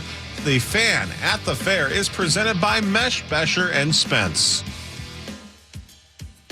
All right, Power Trip back. 7:06. Ben Lieber is here. Good morning, Ben. Good morning. State Fair Day for Ben Lieber. Uh-oh, it's starting. Justin Contemious is here. Benny. Hi, Justin. Aren't you excited? Good morning. Oh, so excited. So, Ben, for 3 to 4:30, right? You're not that far from where the KFAN booth is. The Twin Cities Live booth is very close. Yeah, we just walk under that little bridge. Yeah, you're one bridge away. Yeah, we're one bridge away.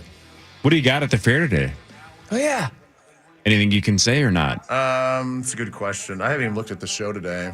We got a whole. I mean, the really cool thing that we had this company make us this mini golf hole. So it's for a contest, and we've already drawn all the winners and stuff like that. So we have a winner every day. They get 2 chances to basically sink the putt. Now I'm talking. It's not just like, oh, we put a few things here as little obstacles. This thing is awesome. Like, it is really honestly worth. It's like right on the. If you guys know our building, we have a big mural on the side. Sure. And it's we have this mini golf hole. It's worth just taking a look at. I mean, it's the real. They have the first obstacle is the real van from back in the day that KSTP used, and they researched the exact van, so it's like exact replica of the van. So you have to hit you have to hit underneath the van. They have the choppers on there, the Awesome. helicopters on there. It's cool. Is that a makeable putt?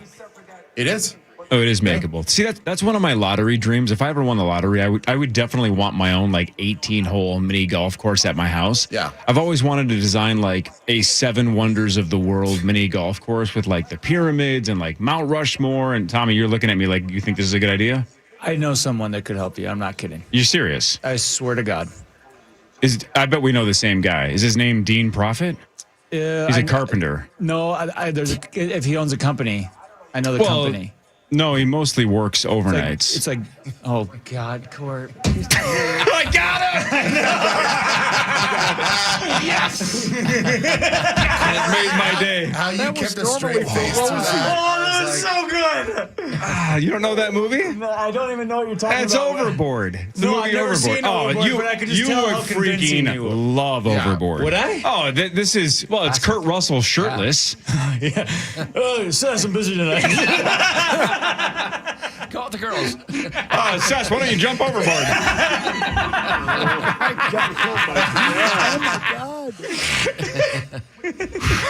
You were so excited to go I was really gonna help, and I'm just God. No, dude, you would love that movie. Yeah, honestly, everybody here has seen it, correct? It's a classic. It's it's I think I've fantastic. seen it It's so good. Hey, have you watched Hard Knocks? Totally random. No, not yet. Schneider, the owner, he's been dropping your line. Which one? Would you say I have a plethora? He says it to He everybody. likes the Three Does he Amigos. really? I didn't know that. Plethora? He says it to everybody. Does he say it like El Exactly, Guapo? and then So it is quizzes an people. actual reference. Yeah, he quizzes people. You know where that's from? He and quizzes people about Three Amigos? I swear, love it. Yeah, this year's Hard Knocks is fantastic. Yeah, they're great. All the clips I've seen. You fall in love with Mike McDonald. Yes, I heard that. You want to play for him. This And team their is. practice facility is A+. Oh my God, it's so nice. Yeah, I'm a big Seahawks fan after this. They are so cool. Good dude scene. Electric, Yeah, dude. I'm telling you, that's one thing about this show. Every time they do a team, I become a fan of that team a little bit. Right. The first time it happened for me was with the Lions, and I fell in love with that squad. And I'm a Viking fan. They do such a good job on this show. They just do. They really do. All right, should we talk some college football? Yes. Can I ask you guys a question real quick though? Before we do that, do you mind? Because I'm standing here at Circa and I can make a sports bet. Hey, Ben. Yeah. For AP Defensive Rookie of the Year, they've got Caleb Banks way down the list at plus 7,500. Any chance in your mind that he's a candidate for the AP Defensive Rookie of the Year? Do you think that's an outlandish thing? Yeah, I wouldn't put my money on it. Okay, all right. Yeah. All right. They have David Bailey of the Jets and Reuben Bain Jr. as your top. Yeah. Bane's so good. Yeah, He's Bain actually is here. looking so good. That my D-line God. is scary. Yeah. Thank you. Yeah, but at 75 to 1, Chris, just put $10 on it. If it's a fun sweat, who cares? Yeah. Listen, I ain't got time for $10. Life's better with money on the line. Trust me, That doesn't you give don't me no got time for Hang on. $10. You wouldn't be winning $10. You're winning 10 times 75. Oh. Oh. No, that's more like it. Well, sure. Okay, college Okay. football. Yeah, what do we got? This is week 0? Oh, yeah, Week we're- 0. we're- So this what week- happens in week Mark's 0? favorite week. Yeah, this is always the first. Yeah, I think the first thing is it's not no one big's playing this week, right? There's a couple teams that are, I guess USC I think is a top 25 team, but Yeah. if you just kind of just talk about the year first, I think one of the things we were saying off the air is this is a year in college football which with the transfer portal, what everyone tried to do is retain their top talent. So we were just talking about Drake Lindsay off the air. Every team returned their key quarterback for the most part. So that's why when you go through it and you're like Julian Sand, Gunnar Stockton at Georgia, CJ Carr at Notre Dame, Dante Moore at Oregon, Arch Manning at Texas. That's the crazy thing is there's so much quarterback talent, which I think is going to be interesting to see how it plays out throughout the year. That's why when you start looking at those Heisman Trophy odds out there in Vegas, guys, I would actually hammer Jeremiah Smith because I think the quarterback. There's two ways I think about the. And who is he, by the way, real quick? He's a wide receiver for Ohio State. Okay, thank you. I think the quarterbacks are going to kind of have obviously great years, but probably split the votes. The two people I would bet on if I was out there today. I think Jeremiah Smith he's the best player in college football. He's 15 to 1. Yeah, I mean and then I think CJ Carr. So when you start looking at who's going to be good this year, you have to break down schedules and. Notre Dame plays nobody. No, easiest schedule of all time. Quarterback at Notre Dame. Yeah, CJ Carr, quarterback Notre Dame. I'd hammer that Heisman bet today. They play no one. They play USC like week 11 or 10, but before that and after that, nobody. And don't forget, last year they're 10-2. They don't get into the college football playoff. I think didn't they turn down the bowl bid, said right? no. Yeah, they said no. So they're going to leave nothing left undone to have an absolute great year, and they don't play anyone. But then you look at the rest of the country, right? The SEC's loaded top to bottom. So is the Big Ten, quite candidly. Georgia, from a team standpoint, back-to-back SEC champs, but lose in the first round of the playoffs. They bring back Gunnar Stockton. They bring back a loaded defense. I think Georgia's probably in the top 4 talk. Sure. Texas, I think, if you go back a year ago, Arch Manning just struggled, right? He's 3-2 out of the gates. He had all the buildup. Sure. Well, he got a lot better late in that year. I was going to say, Jess. His last half of the season, he's the number one, I think the leading quarterback in the SEC. They went out in the portal and they just spent a boatload of money. They have I think the second best wide receiver in the country after Jeremiah Smith and a guy named Cam Coleman, who's from Auburn, that they went and grabbed. So they have loads of talent, and again, they have one of the best players in college football. Their schedule is tough. They host Ohio State week 2. But I think Texas, comes through the SEC.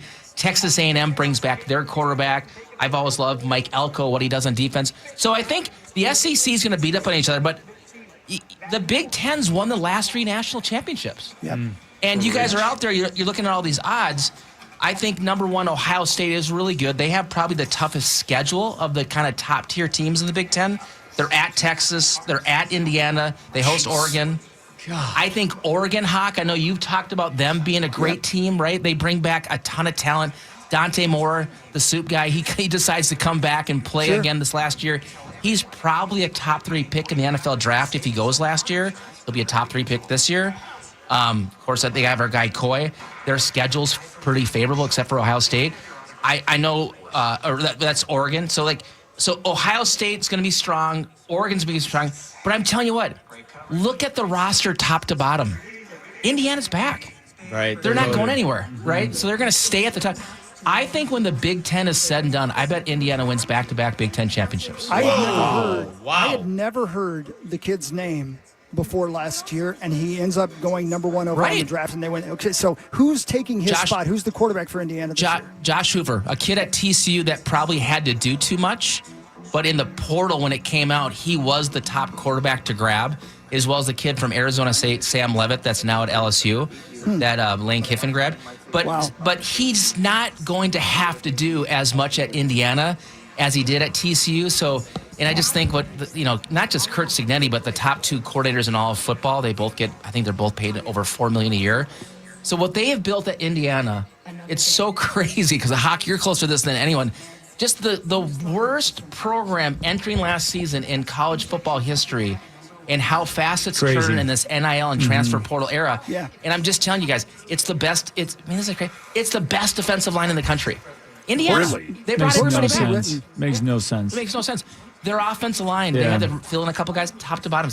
So, there's some questions about Josh Hoover. Yeah. But I'm telling you what, in that offense with the run game that he didn't have at TCU, with the ability to pick up enough first downs with his arms, they are back. And again, their schedule fairly favorable. Their biggest game, which again, I always look at the schedule as how many top 10 opponents are you playing, or preseason ranked top 10 opponents. They go to Ohio State. Outside of that, they're going to get better with a little bit of a new nucleus. But that team is going to find their way into the Big Ten championship. Books will be written about how this was done, and I don't know enough about it, but I want to know how Kurt Cignetti and his people manipulated the NIL to make it happen as quickly as it did. I can't wait to read about how it all came together, because obviously he's a great coach. He had the talent, but they must have been doing something before anybody else figured it out with the NIL to get that team built the way they did that quickly. Well, I was gonna make the comment, and I don't know this for sure. I'm just assuming because I've heard that the stadium is a dump. It's not. Yeah. Oh yeah. Not that bad. It's not that bad. Sorry, Tommy. Okay. Sorry. What did you build it? No, I have great memories there. I kind of like it there. I really like it.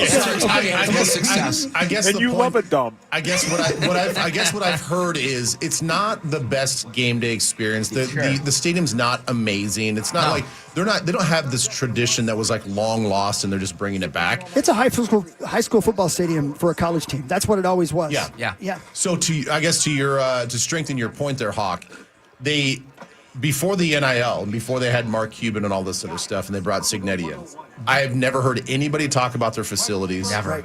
Their facilities have never gone like viral. I've never heard about the game day experience at Indiana. I've never heard about the traditions they have at Indiana football. Yeah, they have some great player here and there, all that stuff, right? So it is fascinating how in this day and age where there's this arms race to have, cold plunges and to have, these NFL style cryo chambers, amenities. Yeah. Old school. And you think all of that matters, right? Yeah. The constant underwhelming that Texas is they have the best, they've always had the best of everything. Yeah.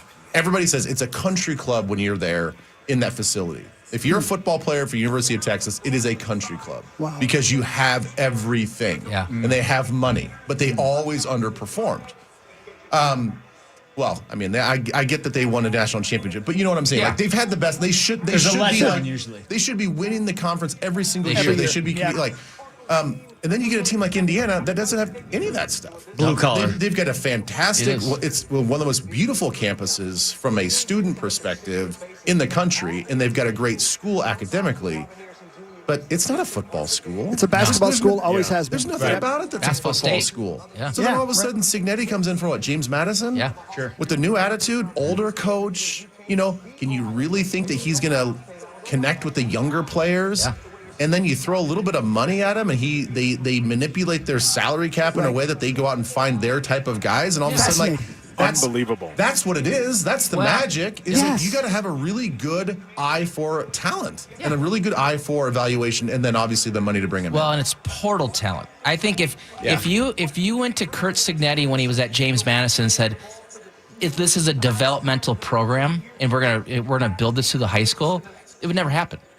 What Kurt Signetti did is he had an ability to evaluate portal talent, kids at the MAC, kids at Madison, kids at Miami of Ohio, kids at North Dakota State type of schools.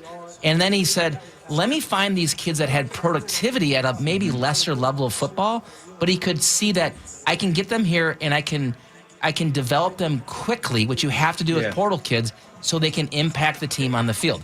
No one has done it better, and he flipped the entire roster through the portal. And that's what unbelievable. He embraced it. He went out and grabbed not just like dozens of new players, flipped the roster, and these kids from lowly James Madison became the captains and leaders of the team. Yeah. And it happened Key pieces from James Madison was huge to keep the culture going. Yeah. It was unbelievable. Yeah. And the thing is, guys, the thing that I want to know, and the reason I brought up writing the book or whatever, is because I want to know who his Jonah Hill was, if you know what I'm talking about when it comes to that movie with Brad Pitt and the Oakland A's. Because there's no way a head coach of college football has the time to do what you just said, Fargo. Like there has to be a Jonah Hill character who said, here's what we're going to do. I'd love to see that story because everybody should be copying it. Well, I mean, just like we talked about with dude going to Oregon, it's not just the $2 million.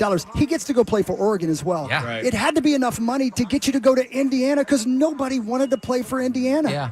The first year, not a lot of money, and so he took flyers on kids to convince them, come play in the Big Ten. Right? All right. Then they had the success, Hawk. They didn't get. They didn't win. They lost to Notre Dame in that first round game in South Bend. Yeah. But then that success brought the money, right? Got it. And then John Cougar Mellencamp and Mark Cuban, right? They start opening up the pocketbooks because they didn't want to make it happen, and then they had the big year. So now they have the coach that can eye talent, which that probably you're right, Hawk, has guys behind the scenes that can really size up talent. For sure. Now they have the funds. I think the thing stays like this for a long time. Hard not to think, wait, he's that good of a coach. Like, he's that good. Yeah. Couple of little nuggets. This has been like the most beautiful segment of all time. A couple of things we didn't really talk about. Texas Tech is another team to watch. We have to watch out for them. They don't have, they're not in the, big, at Big Ten or SEC. Like, they are going to be It's like called the Big outskirts. 12. Yeah. Yeah, Big like 12 guy right next to you. Be careful. The old little sister conference that we don't like to talk about. And then another Malachi Toney from Miami. We have to keep our eyes on him. And they picked up our quarterback from Duke who's lights out. That's lights out. I think Arch Manning's going to win Heisman. And then, there he is. but like the college football being back, the coolest things is like the blue bloods, like the Miamis, and we talked about this. I just want to see like teams like Nebraska, and I know like we have like a rivalry against them. It'd be cool to see them get back. It'd be great for Big Ten if like Rule really gets them rolling. Yeah, good for the Big Ten. Yeah, it'd be great. Yeah. And I hate to say it, like Wisconsin, if they could figure it out a little bit more with Fickle, it would only be good. They're better. They have a much better quarterback. I agree. And they had the hardest schedule in history of schedules last year, like the hardest. Didn't they play Bama? Yeah. Oh, sure. And thank you for bringing up Bama. They get to open up again with Notre Dame next weekend. Watch out for Bama. There's been so much talk about DeBoer and trying to get him back, like Saban. There's so much pressure on him. I think they're going to come out lights out and just watch out for everything they have to do. When we come back from I know we got a break, Corey. I want to ask Ben if he's seen the Vince Young documentary, and I want to talk about that momentarily when we come back. But lastly, I don't want to ask Fargo. I love you, Fargo. I don't want to ask Tommy. I love you, Tommy. I want to ask Ben. Should I bet the over 5.5 on the Golden Gophers? All right. No, I want to ask that. I'm asking that before we go to break. Sorry, you can. I'm asking that before that's we go not to the break. tease? Yeah. So That's you not the did tease. The tease Vince and then Young a is real the question. tease. Nice tease. Yeah. Sorry. Yeah, I got teased all over the place. You got to find 6. I would Look at Tommy. hammer the over. Hell yeah! Hammer Now the we're talking. Hell yeah! Okay. We go now! 12 baby. Hammer that over. Is $1,000 too much, or is Ben, I can kiss you on the mouth. Not enough. Not enough. Okay. I'll give you 1,000 too. I'll Venmo it to you right now. Okay, done. Oh, I love this. This is great. You got to go, T.O., or what? This was the best segment we've ever had in the entire life. You can hang, right? You can hang. No, I really have to go. Come on. No, I have to. Look at the dude scene around I here. know. I have to go to work. I have to go to work. I have to go to work. One more segment. No, I have to go to work. A lead dude Big boy scene. job. You're I have leaving to a go. dude I scene. know. I Let's love come you back. guys. Let's come back and do week 0 bets. Have fun. You guys have fun in Vegas. Love you. Love you, Tommy. So long. Love We're you. warming it up for you, buddy. Love you. All right, sports with sauce after this and more football talk. Those guys are live in Circa in Las Vegas, Nevada. This is the Power Trip Morning Show on The Fan.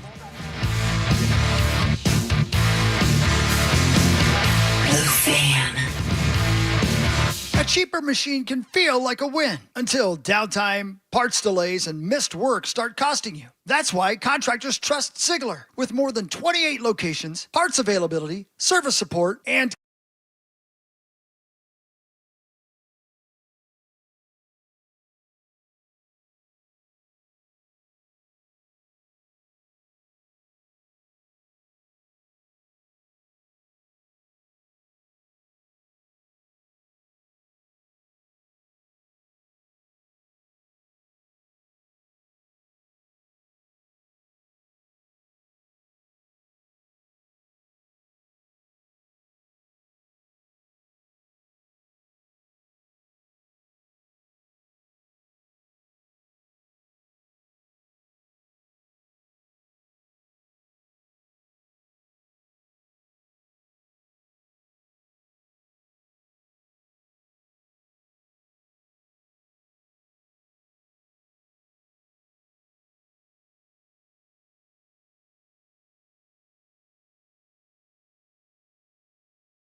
even custom colors. Their consultants will help you design anything from a simple reside to an extreme makeover. Your new siding is installed by professionals from a company with over 70 years of experience. And the warranty is incredible. And right now, qualified buyers get 5 years, no interest, or save 20% off your entire project. Go to buildersandremodelers.com today. Help your kid excel in math and love it at brilliant.org. KFAN.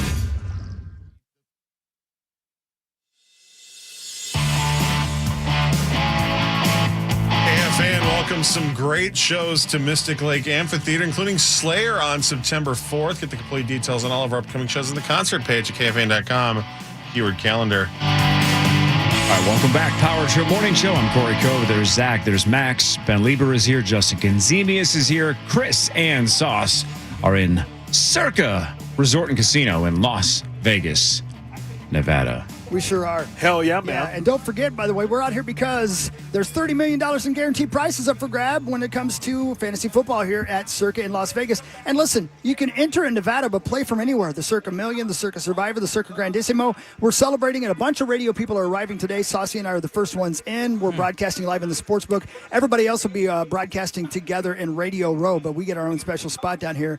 Just visit circasports.com for all the details. But if you love fantasy football as much as I do, and you want to try Survivor, which is what I did, I'm going to do it again this year. It's so much fun. So try it. Thank you, circasports.com, for having Saucy and I out here at the best place anywhere. We appreciate it. And also, by the way, speaking of thanking people, the college football segment we just did took the place of the news. St. Paul Saints. Check out saintsbaseball.com. Thank you. CHS Field. They're playing ball there today as they host Toledo this week. saintsbaseball.com. All right, let's do sports. We'll get the Sauce Sports up and running. Then we can dive back into all the things we were talking about last segment and the teases that are going to get paid off in a huge way. That's what we do. We pay off radio teases. It's time for Fan 5 on the Power Trip. Watch this. Your Minnesota Twins lost 7-4 to the Athletics last night. They lost 2 of 3 to the worst team in the AL. They are off today, and then your Minnesota Twins will battle the White Sox starting tomorrow at 7:10. And they're going to look to, I think they've lost 4 or 8 of their last 12. It's not good for your Twins. Dean Kramer, Hawks guy, goes tomorrow for your Twins against the 70-63 White Sox. The next 15 games are against the division. Lordy. So you got a lot of, the next 12 are against the White Sox and the Tigers. Back and forth, and then you have 3 against Cleveland after that. So 15 straight against the division. Got to make moves. Yeah, this is the this is the 2-week window to get back in this. They are 6.5 back in the division, 4 back in the wild card. And again, Sauce just mentioned they lost 7-4. They led 3-0 after 3 solo home runs. Lee, Larnach, and Culpepper nailed home runs, 3-0, and they still lost. Yes, the same. Yes. Wow. So yeah, off today. Back at it tomorrow against the White Sox. Yeah. Jonathan Kuminga agreed to a 2-year, $13 million deal. It does have a player option, so it's basically a 1-year deal. Who's that for? Your Minnesota Timberwolves. Okay, thank you. He was the, let's see here, 7th overall pick in 2021. He averages about 12 points a game. He's a younger guy. He will probably be their starting power forward, depending on the lineup they put out there. Definitely. But your Wolves will have to make a move to stay under that second apron. And Johnny Athletic yesterday with Cine said it will probably include Josh Green, who, as you know, Hawk, they got in the LaMelo Ball trade. Yeah, I thought when we got him, he was just a temporary guy, so this doesn't surprise me at all. You did say that a lot yesterday. I said it a lot. I did, yeah. According to The Athletic, and we talked about it, but the NFL Pro Bowl is being eliminated. They will no longer do a Pro Bowl game. Ben. Everybody rejoice. I heard the Angels singing this morning when you guys talked about it. Finally. Yeah, it's been, 15 years overdue? At least. Yeah, that stupid game has not been relevant in a long time. And really, honestly, the award has been so minimized. I mean, it's become sort of a joke with all the alternates, and you're a 4th alternate because guys are injured or they can't. They're in the playoffs and they can't play the game, and they're like, "Oh, well, you're now a Pro Bowler." Like, no, I'm not. I'm really not. I was only slightly less productive than Shedeur Sanders, and he was a Pro Bowler. I know. I know. And And the growing thing up, is, like, it was a great game. I mean, Hawk, we loved it. I mean, the game in Hawaii, it was A+. Yeah. But this is these great, these like you get like a big time running back playing with a big time offensive line or a quarterback to receiver. Like it was just fun to see these guys Dan getting mixed Marino up. throwing it to Lance Stallworth. I mean, just people that didn't belong. Yeah. This is an old man's take, but this is the right take. It's like, well, back in the day, we didn't have 24-hour access to all these guys, right? Because social media wasn't a thing. And it's like we didn't get a chance to see all of them in the same place at the same time. Now it's just we're just inundated with 24 hours of sports, 24 hours a day, 365. It's just like we don't need to see this. And they used to try. Yeah. They used to play. They used to try. tackle. Yeah. So now it's like, this try. isn't even remotely football. What are we doing here? Nobody's trying. Nobody is hitting. They're meat sauce. They're meat sauce. And the money you got for winning the Pro Bowl as the winning team used to matter. But it's piddly compared to what they're actually making in real life. You don't want to ruin your knees in the Pro Bowl game just for $100,000. Correct. Yep. Well said. All those things are great points, and we've been saying it for years. And I'm so glad that Goodell in the NFL finally agreed that nobody wants to watch this trash product.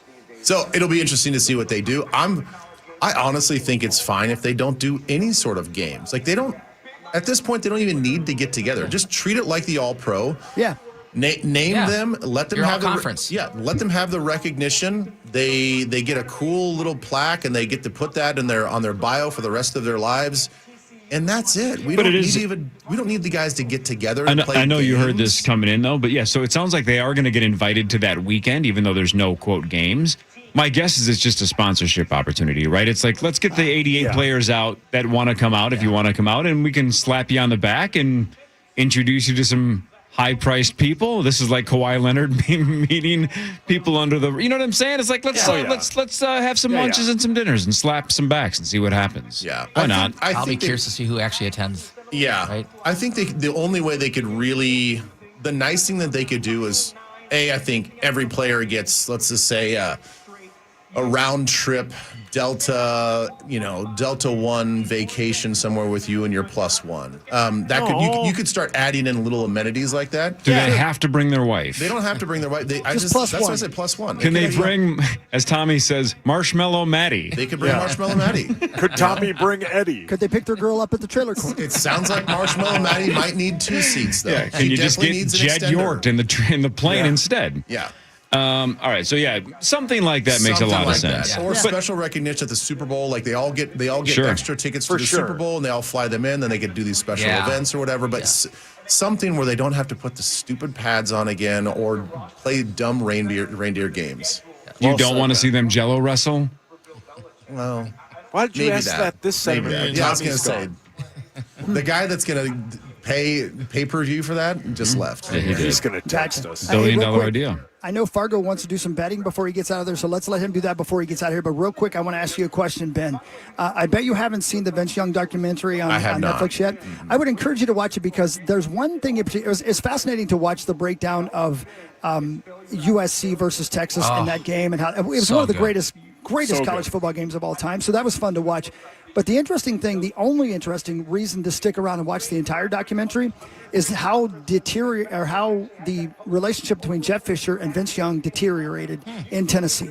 Okay, and I would love to know your thoughts on if you agreed with Fisher or with Vince Young, because it was interesting. At one point, Jeff just starts calling Vince Young out in the press, just saying this guy doesn't want to play football. He wants to do other things. He's having too much fun partying. He went in a direction I'm not sure every coach would have gone. I would love to know your thoughts. So if you get a chance to watch it, please do. All right. Yeah. I'll check it out. Not even Fargo Flash. When Vince Young scored that game-winning touchdown. Yeah. We were just talking about that. The over-under was 2.5 Vince Young touchdowns, which I took the over. That was touchdown for number 3. Wow. And the confetti coming down. And it was unbelievable. Yeah. So this is year 10 of the bets between myself and Ben. Wow. Do we know the all-time score? We do know the all-time score. Unfortunately. Who wants to take a shot at it? Well, it sounds like, since Ben just said unfortunately, that it has gone in the way of the Fargo Flash. But how significantly? 74, 72, and 3. What? 74, 72, and 3. That is insane. So essentially dead even. The longest streak, I won 11 in a row in 2017. My goodness. This started in 2016. Last year, as I remember, because it's a recency bias, Ben was 11 of 12 at one point last year. Yeah. Wow. So Ben, See, this is the argument, though, for gambling, right? Yes. You guys have been doing it for 10 years. Yeah. You're essentially even, but you got to ride the waves I'm and up have some fun. $50. And all those games have felt either good or bad. Then you move on. You're even. This is Thanks just for somebody for fun. standing up for gambling. Yeah, Thank well you, said, Corey. Thank you. You did it. You did it. We're in the house of the Lord. That is my gambling. purpose, right? That is why I'm here. Yeah. I've been put on the earth to say gambling is the best. And you guys are showing that firsthand. I appreciate that. So week 0, you're out there, guys. You have, I think, 7 or 8 games on tap for Saturday. That's right. Make your bets today or tomorrow. There's 3 games that caught my eye. The first 2 we're going to pass on. But the first game is Bill Belichick heads over to Ireland to take on TCU. I forget he's still there. He's still there. So This will be it. That point spread has moved all week. It's actually, I believe, up to 9.5 for TCU. My goodness. But last year, if you remember in the opener at Chapel Hill, they got absolutely destroyed, the Tar Heels. They lost 48-14. So while that thing continues to move up because there's this anti-Belichick kind of bias, I would still hammer TCU. I think TCU, he is not what it takes to really win in college football. He obviously has proven that in his early times here at North Carolina, and that continues in 2026. So I'd hammer TCU minus 9.5. Hawaii is at Stanford. Stanford is -4. Stanford football has fallen apart. In the last 3 seasons, again, 12-game seasons, each season, only one time is Stanford a favorite. Only one time in each of the last 3 years. And if you look at what they brought back and what they picked up in the portal, Stanford looks to be continuing a really struggling team in Palo Alto. Hawaii brings back a quarterback that people love. This is kind of has a series that people have always enjoyed. Last year at Hawaii, they beat Stanford 23-20. I hate to pick against the smart kids. I'm taking Hawaii +4 as they come to the mainland.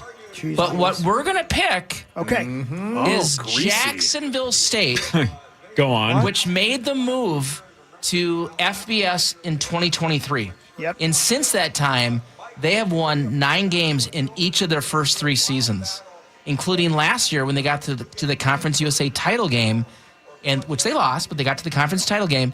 They went on to beat Troy in a bowl game.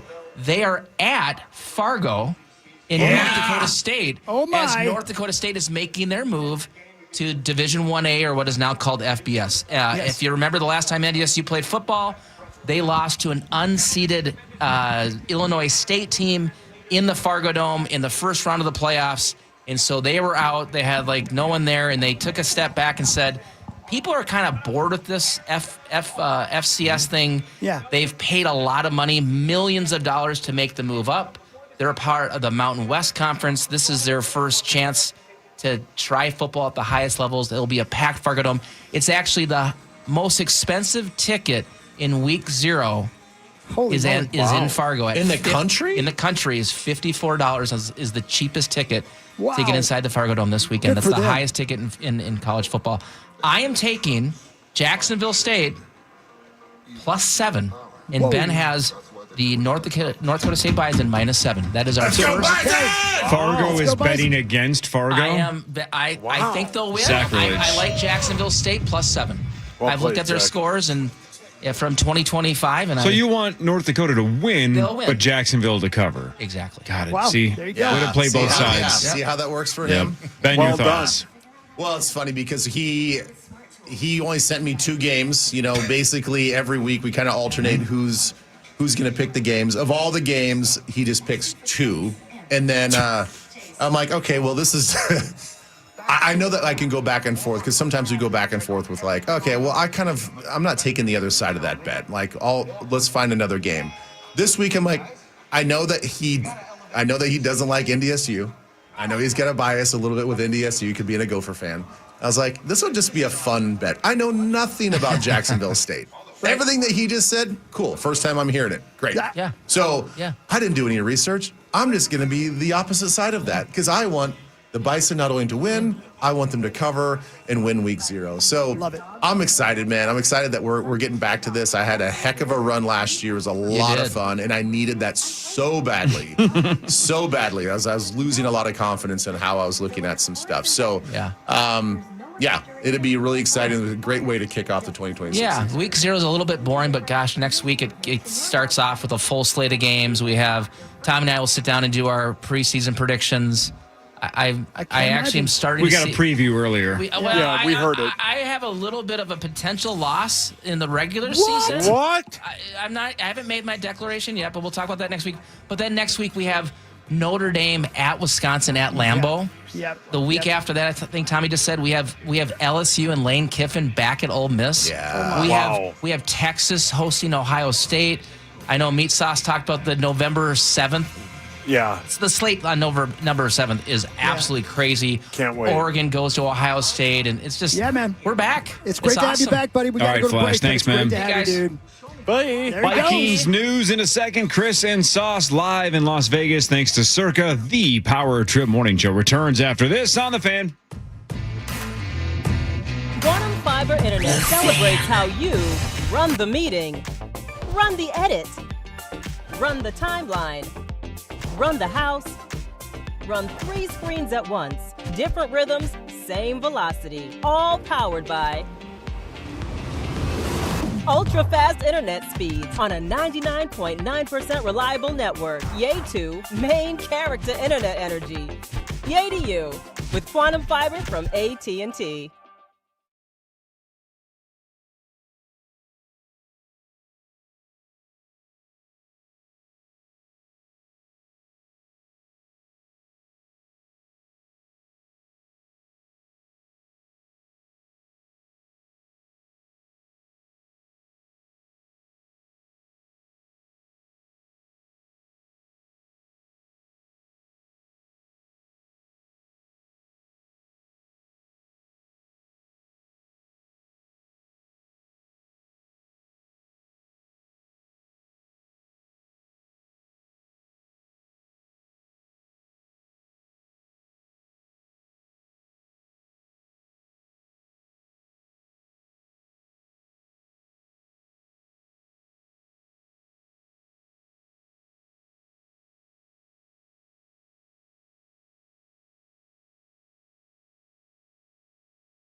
Radio alone. Watch at KFAN.com/watch. Search KFAN on YouTube. Powered by Quantum Fiber Internet. It allows you to see old Hawk and Sauce out in Circa right now. How nice is that? Hi. Hi. Welcome. We're live in Vegas. That's right. Saucy and me. We're here. Ben's not here. Corey's not here. Maxo, no. Zacho, no. But we're here, and we're checking this place out and scouting it. We're doing the hard work to make sure that we're ready for November, guys. And so far, I'm going to say, thumbs up. They're ready for us. Oh, yeah. Yeah. Well, thank you for your service. Yeah, that's what we do. Yeah, thanks, That's what Corey. we do. You're welcome. You're welcome. Is Sauce like a doorman right now? Yeah, he's standing by the door. Yeah, and as you can see right above his head, that is just a little taste of what you see here at the Circus Sportsbook as all the games swing by over his head right there. That's just this giant. Wait a minute, Ben Lever. I bet you've never been here, have you? Oh, I've been there. Oh, okay. Yeah. I was going to say, I didn't know. Okay, cool. Yeah. It's the greatest sports book in the history of man. The only one better is best. the one outside where the pool is and all the great butts. It's unbelievable. Interesting. I mean, let's just call it what it is. There's nothing but butts out there. By the way, it's hard to tell if you're watching KFAN.com/watch. Yeah. If you've never been inside the Circus Sportsbook, it's the best sports book on the strip, and it's not even close. But it is hard to tell because Sauce's head is not necessarily giving the right scale for that giant board. It's so much bigger than it looks. Yeah, right. Have they asked him to get out of the way? Yeah, they have, yeah. Yeah. That's why we're in this corner over here. This is the only place I can sit so people can see everything. Down in front. Yeah. I'm the only one here. It's great, man. This spot wails. It really is cool. Have I asked this? What does your shirt mean? Bettinardi is a putting brand. It's a putting brand? It's a putter. Sir. Yeah, the putter. Yeah, it's a putter and clothing brand. Yep. Yep. What a weird combo. A putting and clothing brand. Well, I mean, they make putters, they make clothing. Okay. What are they better at? Putters. They're elite putters. Bettinardi are elite putters. Yeah, but for you, how does it work? Does it make you an elite putter? Yeah, I mean, I'm pretty good at putting. Yeah. Putting's probably the best part of my game. Are you better at putting or wearing hooded sweatshirts? Wearing hooded sweatshirts. No one's as good as you, though. Thank you. God, I knew I liked you. You do. What a nice thing to say. Thank you. Nice thing. Should we do Vikings news? We should, Daddy. man. It's time for Vikings news on the Power Trip, presented by Radco, your truck accessories pro. So, Ben, it was ProFootballTalk.com a couple days ago that was basically hinting that if Carson Wentz is, quote, number 2, that JJ might be cut in the next handful of days. Just flat out released. Do you believe the JJ McCarthy being released steam at all? Does it make sense to you, and do you believe it? Flat out released? Flat out released. Just off the squad. I would put that at the lowest possible options for what they have going on. Of the three options of he stays on the team, he gets traded, or he gets released, I would say getting released would probably be the lowest. Is staying on the team the most likely? I would say it's pretty split between being traded and being on the team. And at this point, then, if you're trading him, are you trading him for essentially anything you can get? I think so. That if you can get a 5th or 6th or 7th, you just got to take it and move on? Yeah, and I think that there's enough people out there that would give up a little something to give him a fresh start, and that's why I don't think Philly's in the mix. They've been rumored as well. Obviously the Harbaugh connection out in L.A. There are some teams that have been rumored out there already in the last couple of weeks that may have interest. So I think if that is an option for the front office, then clearly you make those contacts and those calls and see what they're willing to give up. And if they say it's a 6th rounder, well then maybe that's the best. Maybe that's the best option, the best deal. I just don't see them flat out letting him go with a couple years left on his contract. Hey, Ben. Yeah. How much is it not off the field, but like the in the classroom teammate angle is him possibly being on the trading block? Well, I think just the overall team dynamic, I think is a big issue that they have to keep discussing. And I'm sure they've already discussed it. I mean, when those comments were made in OTAs, I think everybody looked at that as like, well, that's a really rational, reasonable situation to be in. I mean, clearly you have J.J. McCarthy, who thought that he was going to take over this franchise, did not play up to his standard. Last year, the team thought they have to bring in a competitor and a veteran competitor, and certainly he wasn't happy about that. And then Kyler Murray comes in, he's like, wait, I got to like compete for this job. So I think it's very understandable when those comments were made, that when they say, hey, he sits on that side of the room and I sit on this side of the room, and they don't really talk. And then you go to practice, and Hawk, I mean, you and I kind of talked about this when we saw each other at the joint practices, and everybody in the stands could kind of see it. If a good play happens with J.J. McCarthy, there's on the offensive side, 70% of the guys are coming up to dap him up, pat him on the helmet. And who's not coming over to give him a high five or a knucks or just like a good job? Well, Kyler Murray. Yeah. He's over there doing his own thing. And vice versa. I never really saw, if Kyler makes a good play and the team is dapping him up, you don't see JJ running over to dap him up and say, good job. Like, you can tell there is a separation between the two. And that's got to be felt through the organization. So I think if you want to build a healthy championship-style locker room, I don't know if that vibe and energy can coexist as you try to build something with Kyler Murray. Oof. Those are strong statements. We'll find out more. Ben, do we have any kind of significant steam on whether any other quarterback plays outside of our fourth-string quarterback this weekend, for tomorrow, Friday? I don't know. That's a huge question. A lot of people everybody's kind of wondering, how do we handle this? From a quarterback spot? JJ was banged up. He's been injured. I mean, even if he was healthy, how much does he play? Does he really need to play? We clearly think that Carson Wentz doesn't need to play. So it seems like a Max Brosmer type of game for 4 quarters. I guess we just have to wait and see. That'll be kind of a fun teaser as we look at tomorrow night's game, is who's going to be out on the field for us leading this offense. Absolutely. The other thing to look forward to tomorrow night, obviously, is the thing I look forward to every year. And in a lot of ways, the biggest reason to tune in tomorrow night is Coach joins you guys in the third quarter. It's always the most fun. Super cool. Do you prepare questions going in, or do you kind of roll with it? Do you have anything in particular you're going to look to ask him?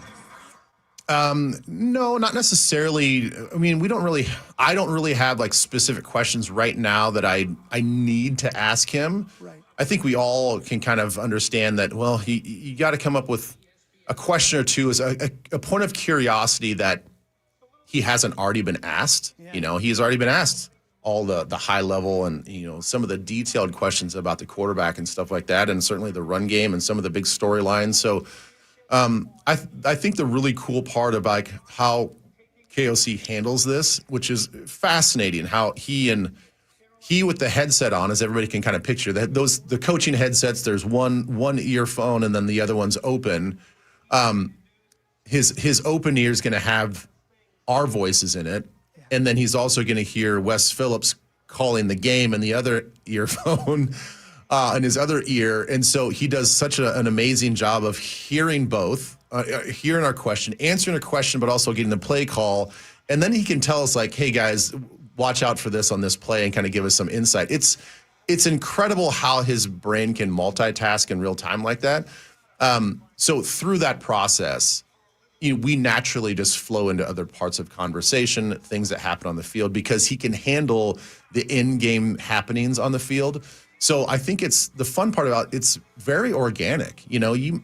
I'll go in tomorrow as I fly there tomorrow morning, and I'll write some thoughts down about what I want to hear.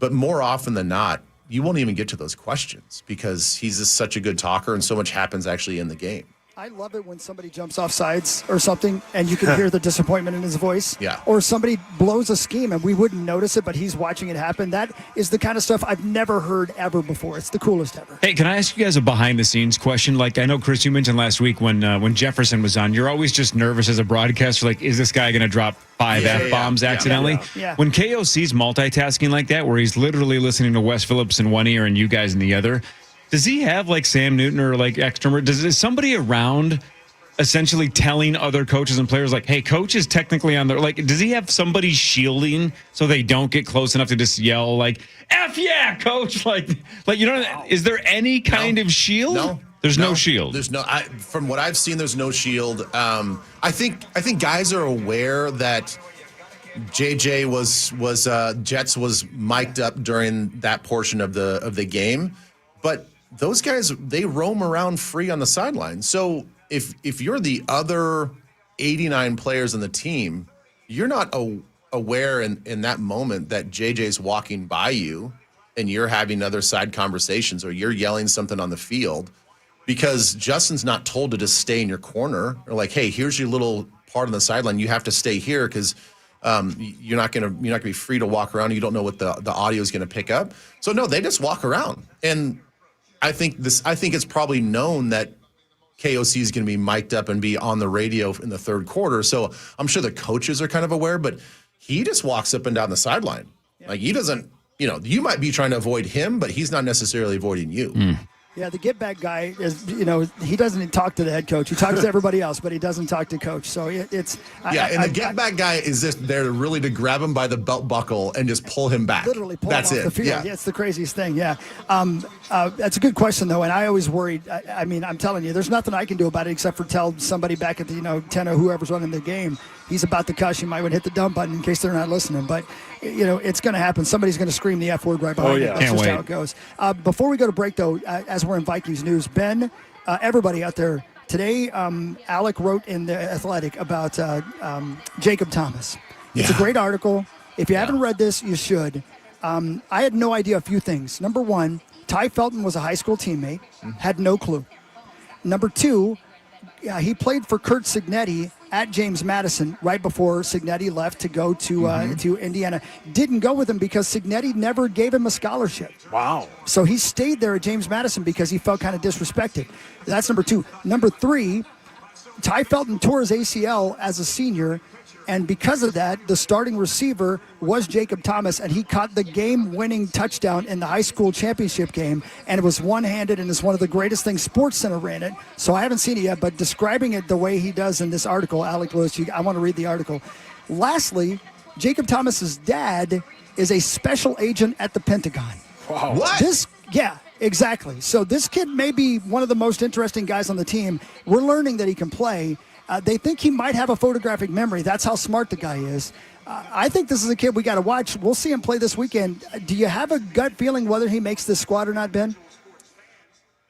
I mean, I think that tough, right? I think that he does. I hope so. I really think that he does. It has been because Jacoby, our draft pick, because he has been banged up and not playing. I mean, obviously, they always say it opens the door for somebody else. And I think that somebody else could be a guy like Jacob Thomas. I mean, he goes out there and makes plays every time he's on the field. Yeah. And, you can try to discount this and that, but at the end of the day, it's about production. If the guy is trustworthy and he's picking up the defense, and then within the defense, he's making plays, you're like, well, sure, that's the type of guy. And that's the thing I love about, and I'll be curious to go back and read Alec's article as well. Those are all the things that from an evaluation standpoint, those are all little tiny metrics that you put on a player of like, does he have the grittiness? Like, what's his background? Was he a walk-on? Was he a scholarship guy? What was his adversities in college? Did he have any adversities? How did he handle those things? Like, you want to see like the things that shaped the players into who they are. And those are all factors in finding some guys, whether or not they fit the personality of your team. And he seems like a guy that they located, and it's like, he's a grinder.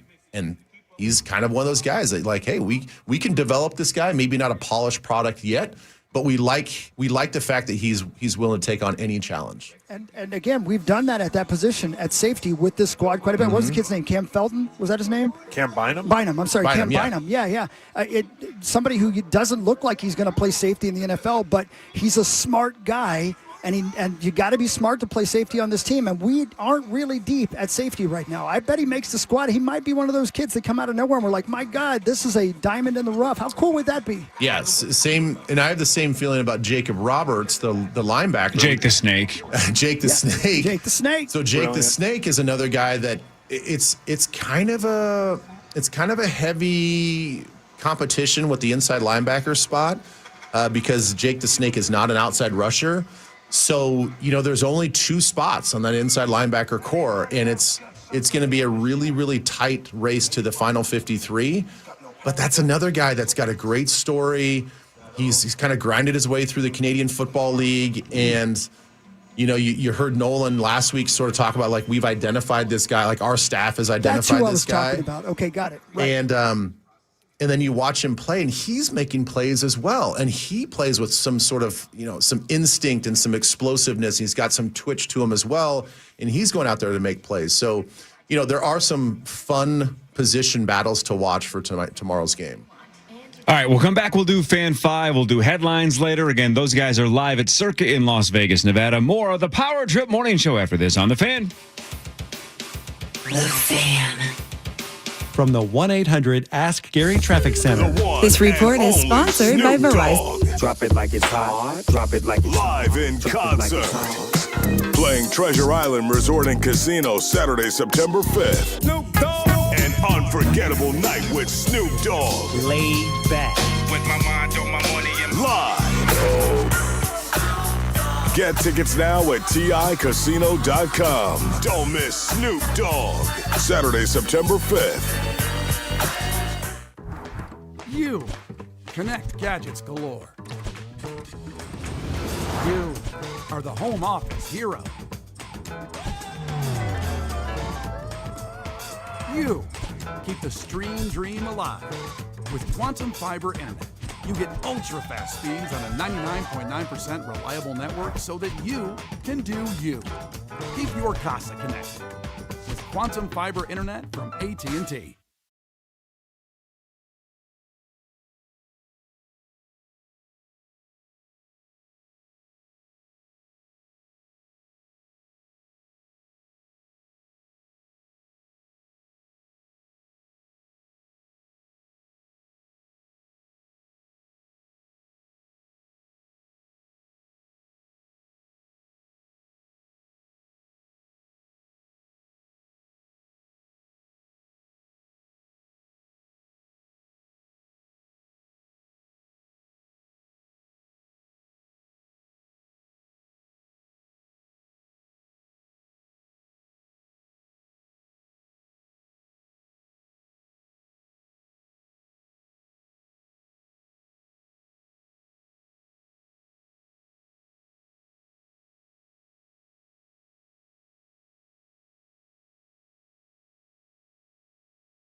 Welcome back. We ran super late. Let's dive right into Fan 5. Let's talk some sports. The guys are in Vegas. We're all jealous. Hi.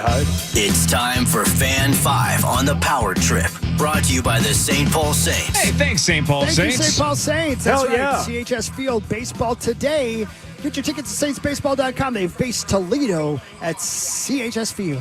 All right, let's talk about a couple of things we haven't mentioned at all because we're almost 2.5 hours plus into this show. We talked about Jonathan Kuminga earlier. He's a Timberwolf, or he's going to be signed. Is it today? Is it official today? Who knows? Either way, he's going to be a Timberwolf.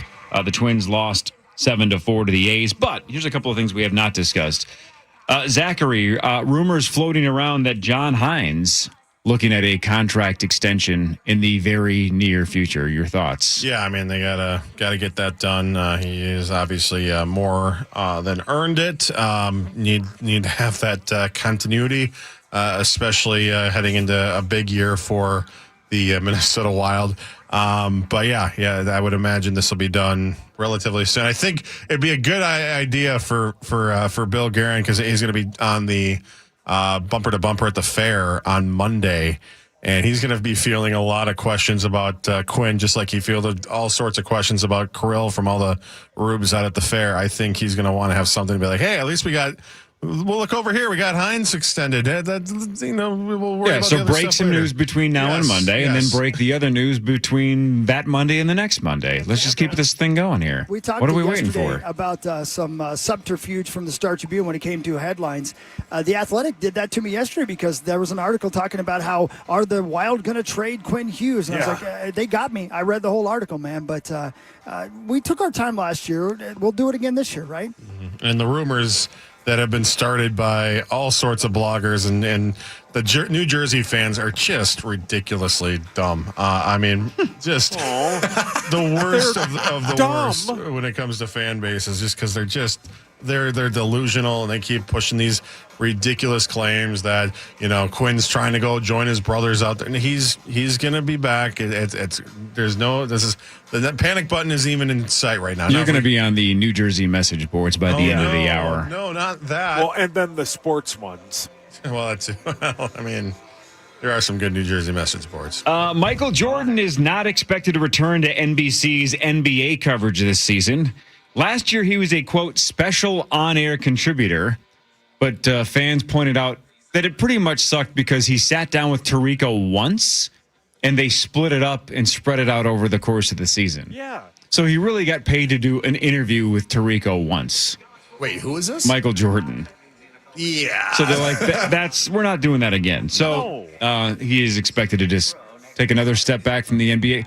For a guy that's the greatest player in the history of basketball, he is really hands off, right? He seems to be more interested in NASCAR than basketball, but he just does not get tapped on very much, which is interesting because last year that was the excitement is, wow, let's see what Jordan has to say after a couple of decades of mostly staying quiet. And turns out he didn't have much to say. I don't have the numbers in front of me, but it was pointed out that he spent significantly more time on the NASCAR on Fox broadcast than he ever did on the NBA and NBC. Wow. I actually remember seeing a little, I don't know if it was like one of those mini 30 for 30s, but it was, or like some type of sports center special. But Michael Jordan was talking about his NASCAR ownership, and he was basically saying that he doesn't feel like he can be too close to basketball because it's just, he's so competitive, hyper competitive and obsessive about it that he doesn't really want to be super close to the game. I mean, I think he even said as such when he got inducted into the Hall of Fame, he was kind of mad. He was like, this basically means I can never come back and play basketball in the NBA again. So I just think he wants to stay kind of as far away from it as possible. It's weird, though, because like Wayne Gretzky's on a lot of those, the TNT, right, coverage. And I think most people think Wayne is just very average, like not dynamic, not terrible. He's just somewhere in the middle. It's just cool to have the greatest player that's ever lived just on the panel. That should be Jordan. Well, but can I tell you guys? Not interested. I think Jordan is still pissed they banished him to baseball in punishing him for gambling. Correct. That's exactly why he's mad at the NBA. Yeah, we mad. all know Yeah. that's the truth. Yes. That's what happened. Yes. He got caught He gambling did, on his own team. and they banished him to baseball. Yes. Take that, Corey. That's right. Now I that know Hawks, sports Hawks basketball. said it. Now what are you going to do? No, Sauce, tell me more about this conspiracy. Go on. Well, how about this? You want to know a new Randy one? Can't wait. He doesn't think dinosaurs ever existed. Wow. Man, Wow. I've read so much. I hate it when some of my favorite people start talking and they're like, I'm not sure about dinosaurs. I'm like, hit stop on this. I don't want to hear any more about it. Yeah, Come put that on. right up there with flat earthers. Yeah. Oh, by the way, can I change the subject real quick? Mm-hmm. We both disappeared from the camera for a moment. There's a reason. Our guy Aaron from Circus stopped by to say hi because, it's 6:17 a.m. People are just waking up.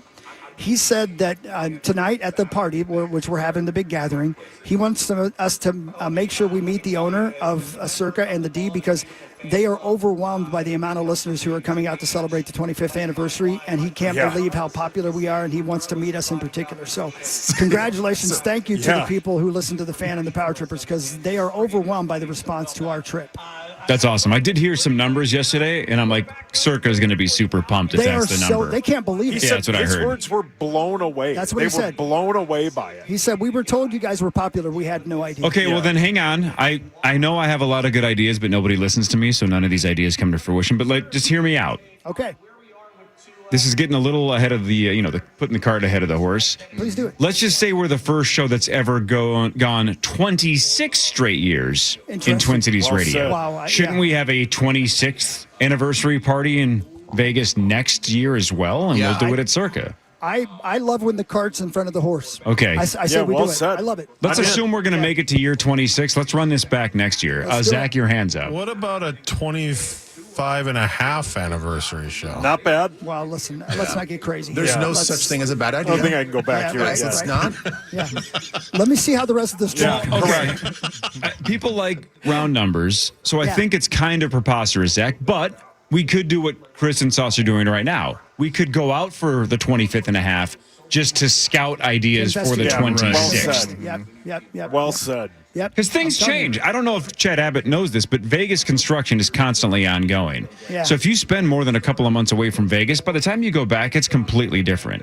Yeah. And sometimes hard to navigate. So that's why we feel like we have to update our listeners as often as possible so they know where to go, what new restaurants are out there. It's a public service. Like, how close are we to this A's stadium being 100% done, not just partially built? They need to know this. Well, you can't, as we all know, you can't believe everything you see in the news. No, you have to see it with you your have own to eyes. see it for yourself. Well said, Ben. Yeah. And Max and I would like to scout for the 25.5 show. If we We'll totally sacrifice to make that happen. Listen, we'll bring everybody out here. Chad Abbott can run the board.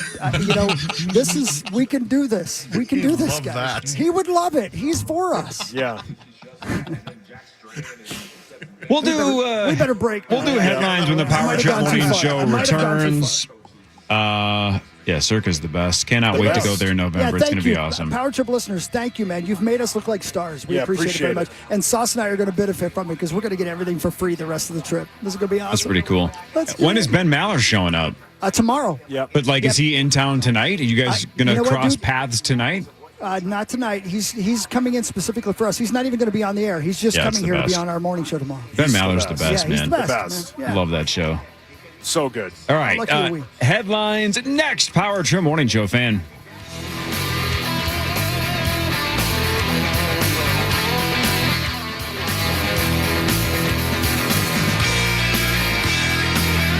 Download the free iHeartRadio app, search for the Solid Verbal College Football Show, and listen now. Men need a store that has the right thing for their thing, like a Kenneth Cole suit made with Showflex fabric to keep them cool at their cousin-in-law's third wedding in the middle of July. Whatever the thing, Men's Warehouse has the clothes for it. Love the way you look, Men's Warehouse. Luther and LutherAuto.com. If you want to sell your vehicle, sell it to Luther. You can do that year-round at all Luther dealerships. That's right. It's available at every single one. All you have to do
Favorite shows broadcasting live every day, plus new KFAN swag and a shot at a free original chicken sandwich from Chick-fil-A with every purchase while supplies last. All the details, all the T-shirt designs, the hat designs, everything you could ever want at KFAN.com/fair. All right, Chris Hockey and Sauce are in Vegas. They're at Circa. Back here in St. Louis Park, Max Fuller, Zach Halverson, Ben Lieber. I'm Corey Cove. This is the Power Trip Morning Show. Guys, you ready for headlines? I'm ready for headlines. Let's do it. Okay, buckle up. And now it's time for headlines presented by...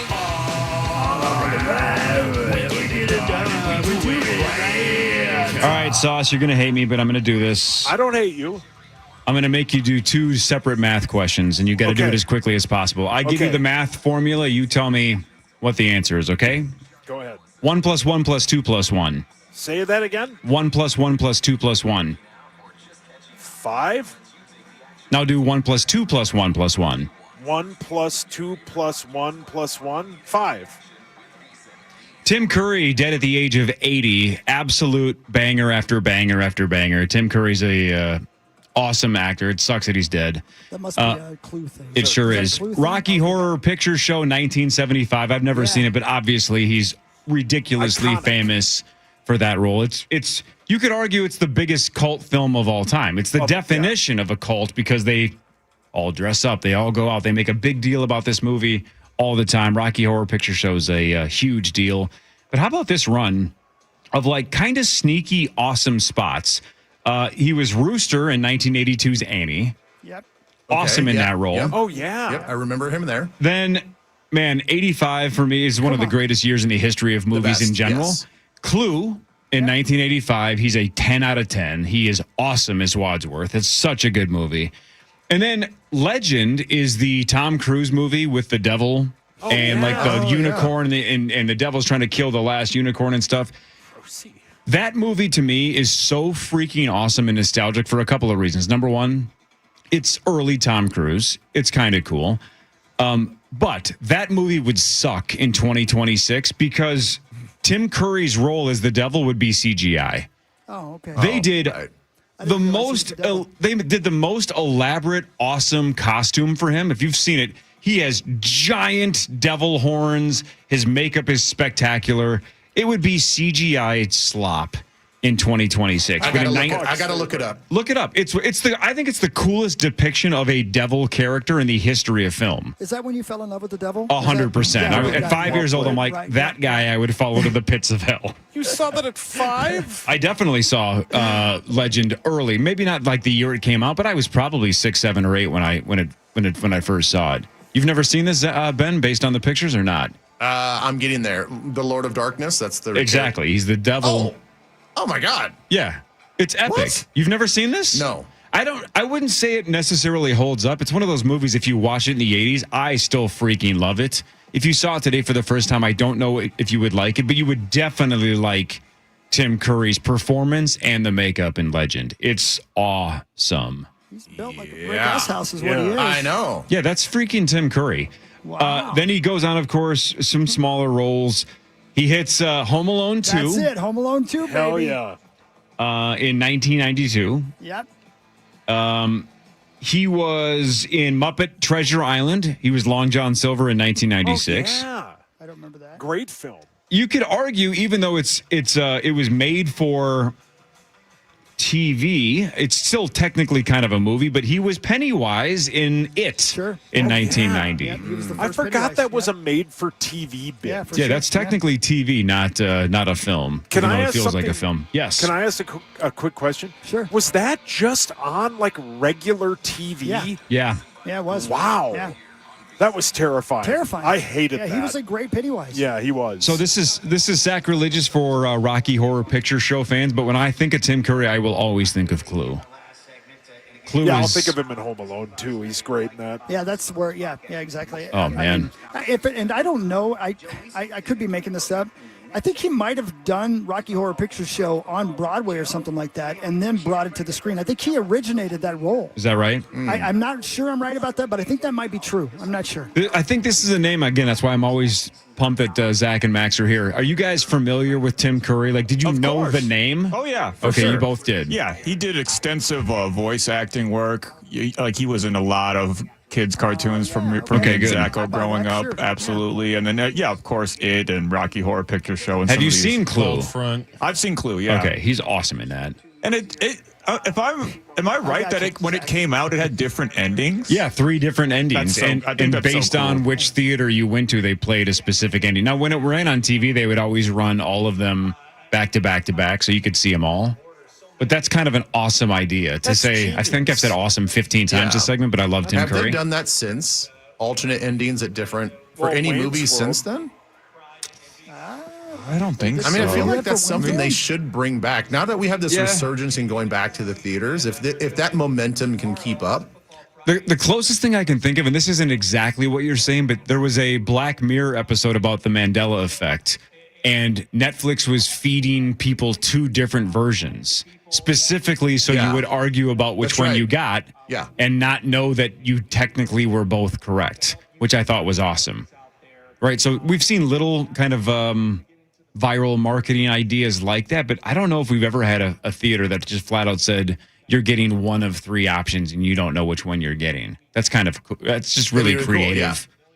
Anyway, Tim Curry dead at the age of 80. I guess he had a major stroke like a decade and change ago. Oh, is that what got him? He's had some serious health issues for an extended period of time. Total buzzkill. That part sucks. Also in Scary Movie 2 from me and Zacho's childhood as well. He was like a weird scientist professor guy in Scary Movie 2. That tracks. Man, I've seen that, but I don't remember that at all. That tracks. Yeah. I saw that movie 5,000 times as a kid. Hey, by the way, Rocky Horror Picture Show, the next movie showing at the Sphere. Is that right? Oh, no kidding. Yeah.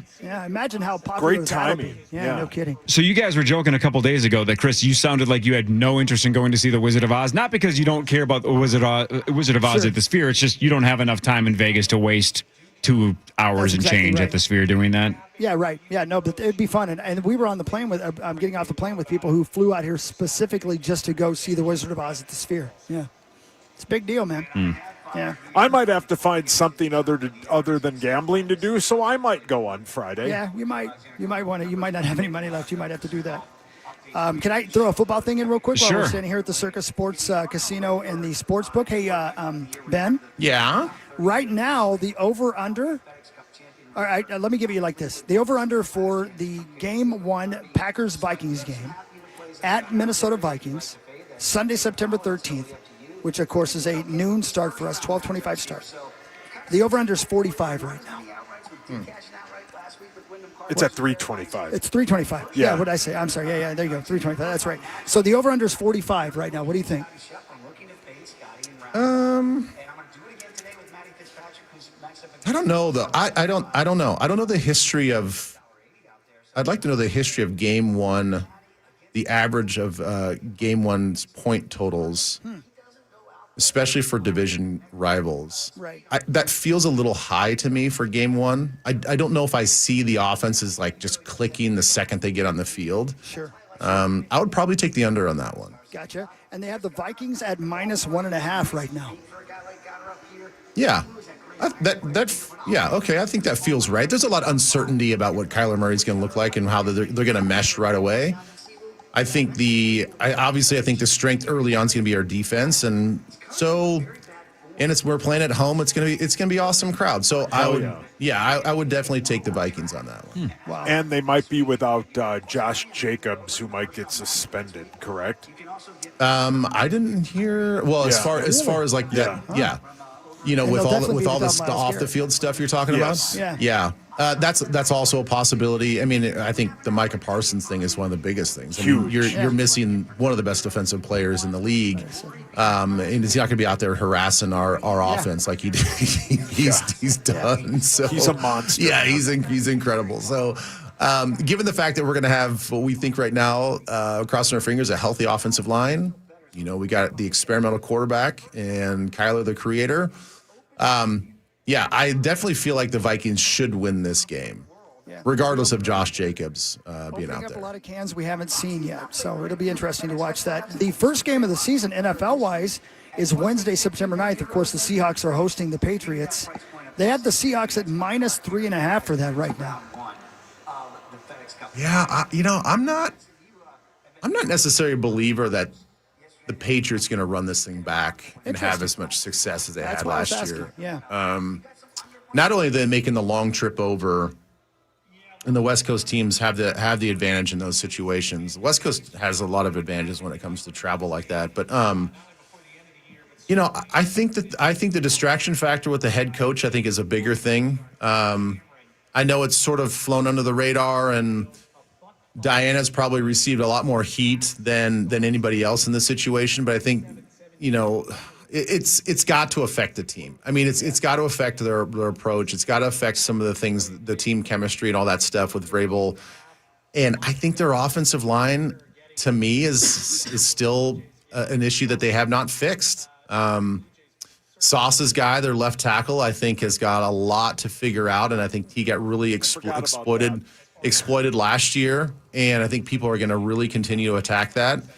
And so I don't see them having the same success they had last year. And I think going into the 12th man and trying to win a game I don't think that's going to work out. So right after they get their Super Bowl, the banner and all that, it'll be loud. Yep. Back to you, Corey.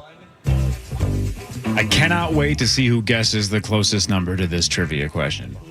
According to OnlyFans, how many of their, quote, creators have made over $1 million from the platform? This is directly from OnlyFans. They say blank number of creators have made more than $1 million on OnlyFans. How many? Let me look at my credit card statement real quick. No. The question wasn't how many have you paid $1 million to.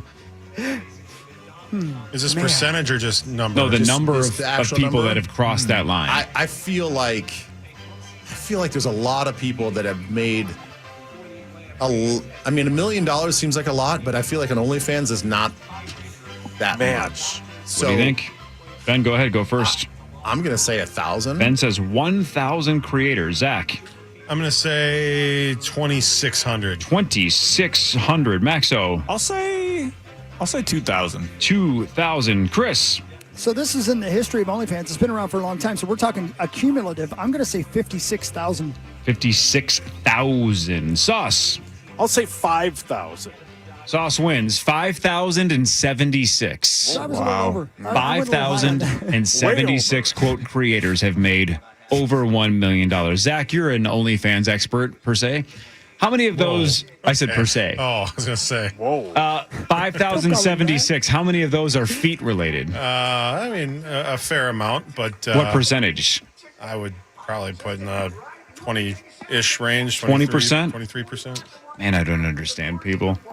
What do we feel about this? You guys like Buc-ee's, correct?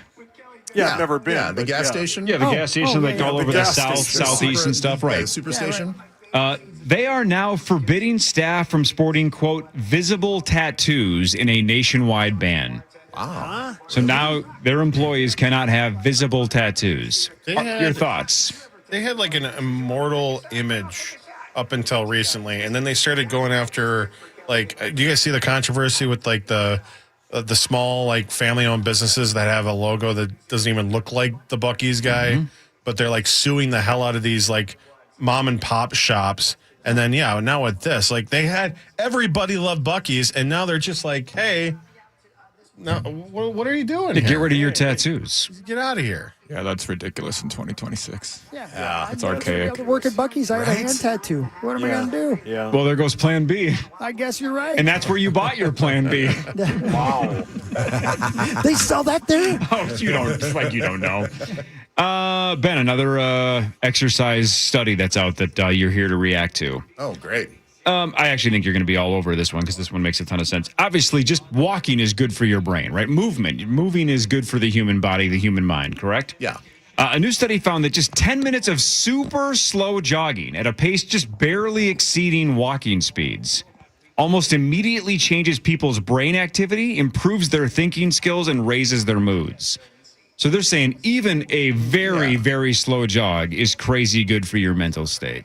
Yeah, I mean, It's funny how we're like taking this step by step where we like tore down exercise into, hey man, if you just walk, just move. If you just walk, it's amazing what it can do for your cardiovascular system, with your brain health, your joints, all this stuff, right? And then it's like, well, what if you actually pick up the pace a little bit? Is it better? But I don't want to run. I don't want to run. How slowly can I jog? Yeah. And then now there's a group of people like, what if we kick it up a notch?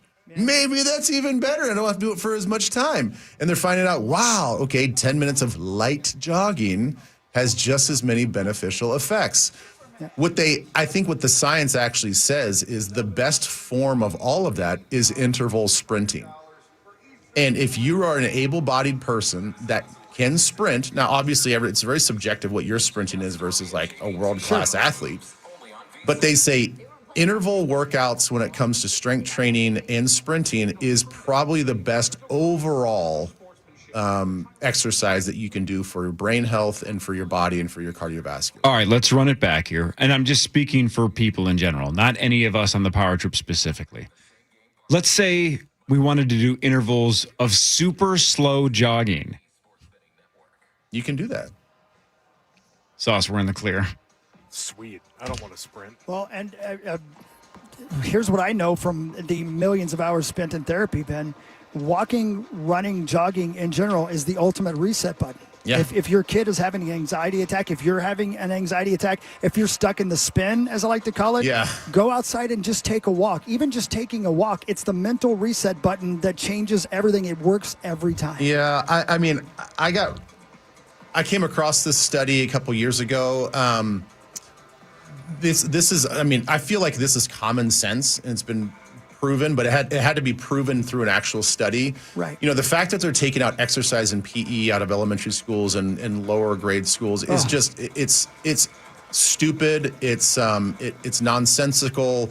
And there had to be a study done. It was a city outside of Chicago, and they basically said, we're going to take a group of kids and we're gonna basically run a PE class before school even starts. So basically, period one, before you do any academics, we're gonna get these kids outside. We're gonna do jogging, and it's not gonna be playing, dodgeball. It's gonna be basically running for the sake of the research. Right. And they had these kids jog. I think it was based on heart rate monitors. So like even the big kids that couldn't really jog, as long as they're walking and getting their heart rate above a certain threshold for a certain amount of time. They end up at the end of the year having significantly higher academic scores than the kids that were not and in the control group. And it just proved that was a small study to prove once again, especially for kids. They also found out they were more well-behaved. They had better attention spans. They were higher focus groups than the other kids that basically just got to school and were sedentary and didn't do anything. And they're like, wow.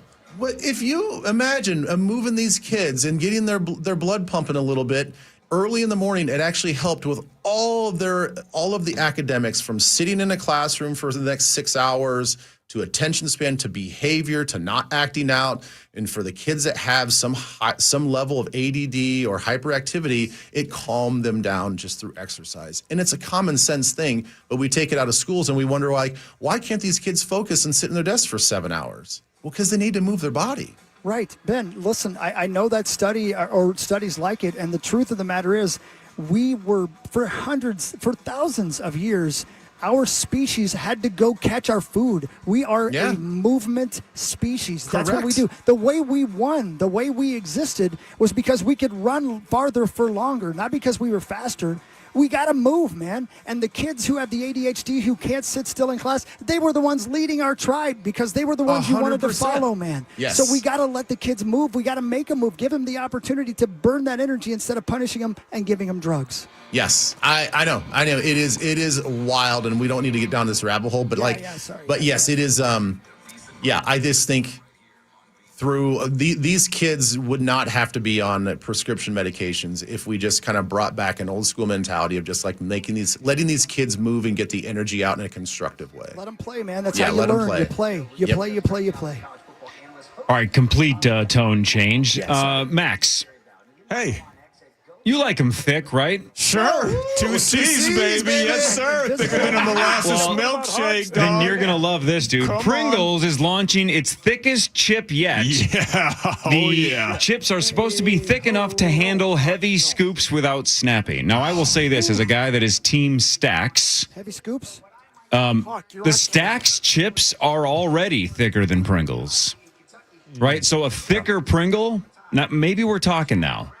Again, I'm still Team Stacks. Anybody else? Right, Sauce? You are, right? Are you not? Team Stacks. Oh, yeah. Those they're are great. Yeah, I agree. They kind of stole my tagline, heavy scoops without snapping. I mean, I'm going to have to go back to the copyright office and get a new tagline there, but I'm looking forward to this for sure. If you are pro Pringles, though, do they need to be thicker, or are we cool with how Pringles are now? Listen, I love Pringles of all sizes, baby. I'm not going to discriminate. I'm not going to discriminate. If your Pringle's a little thin, even if it's got a little bite out of it, your boy's still here to take care of it. Sure, you'll bite it. Shopping malls across the country are now, not all of them, but some of them are roping off the best parking spaces to charge extra for preferred parking. How do we feel about malls charging you for preferred parking? Malls should just be happy that anybody's pulling up at all right now. Yeah, correct. Free advertising. Go ahead. Sorry, man. There's nothing better than going to the gym and seeing people get pissed because they're not parked close enough to the gym.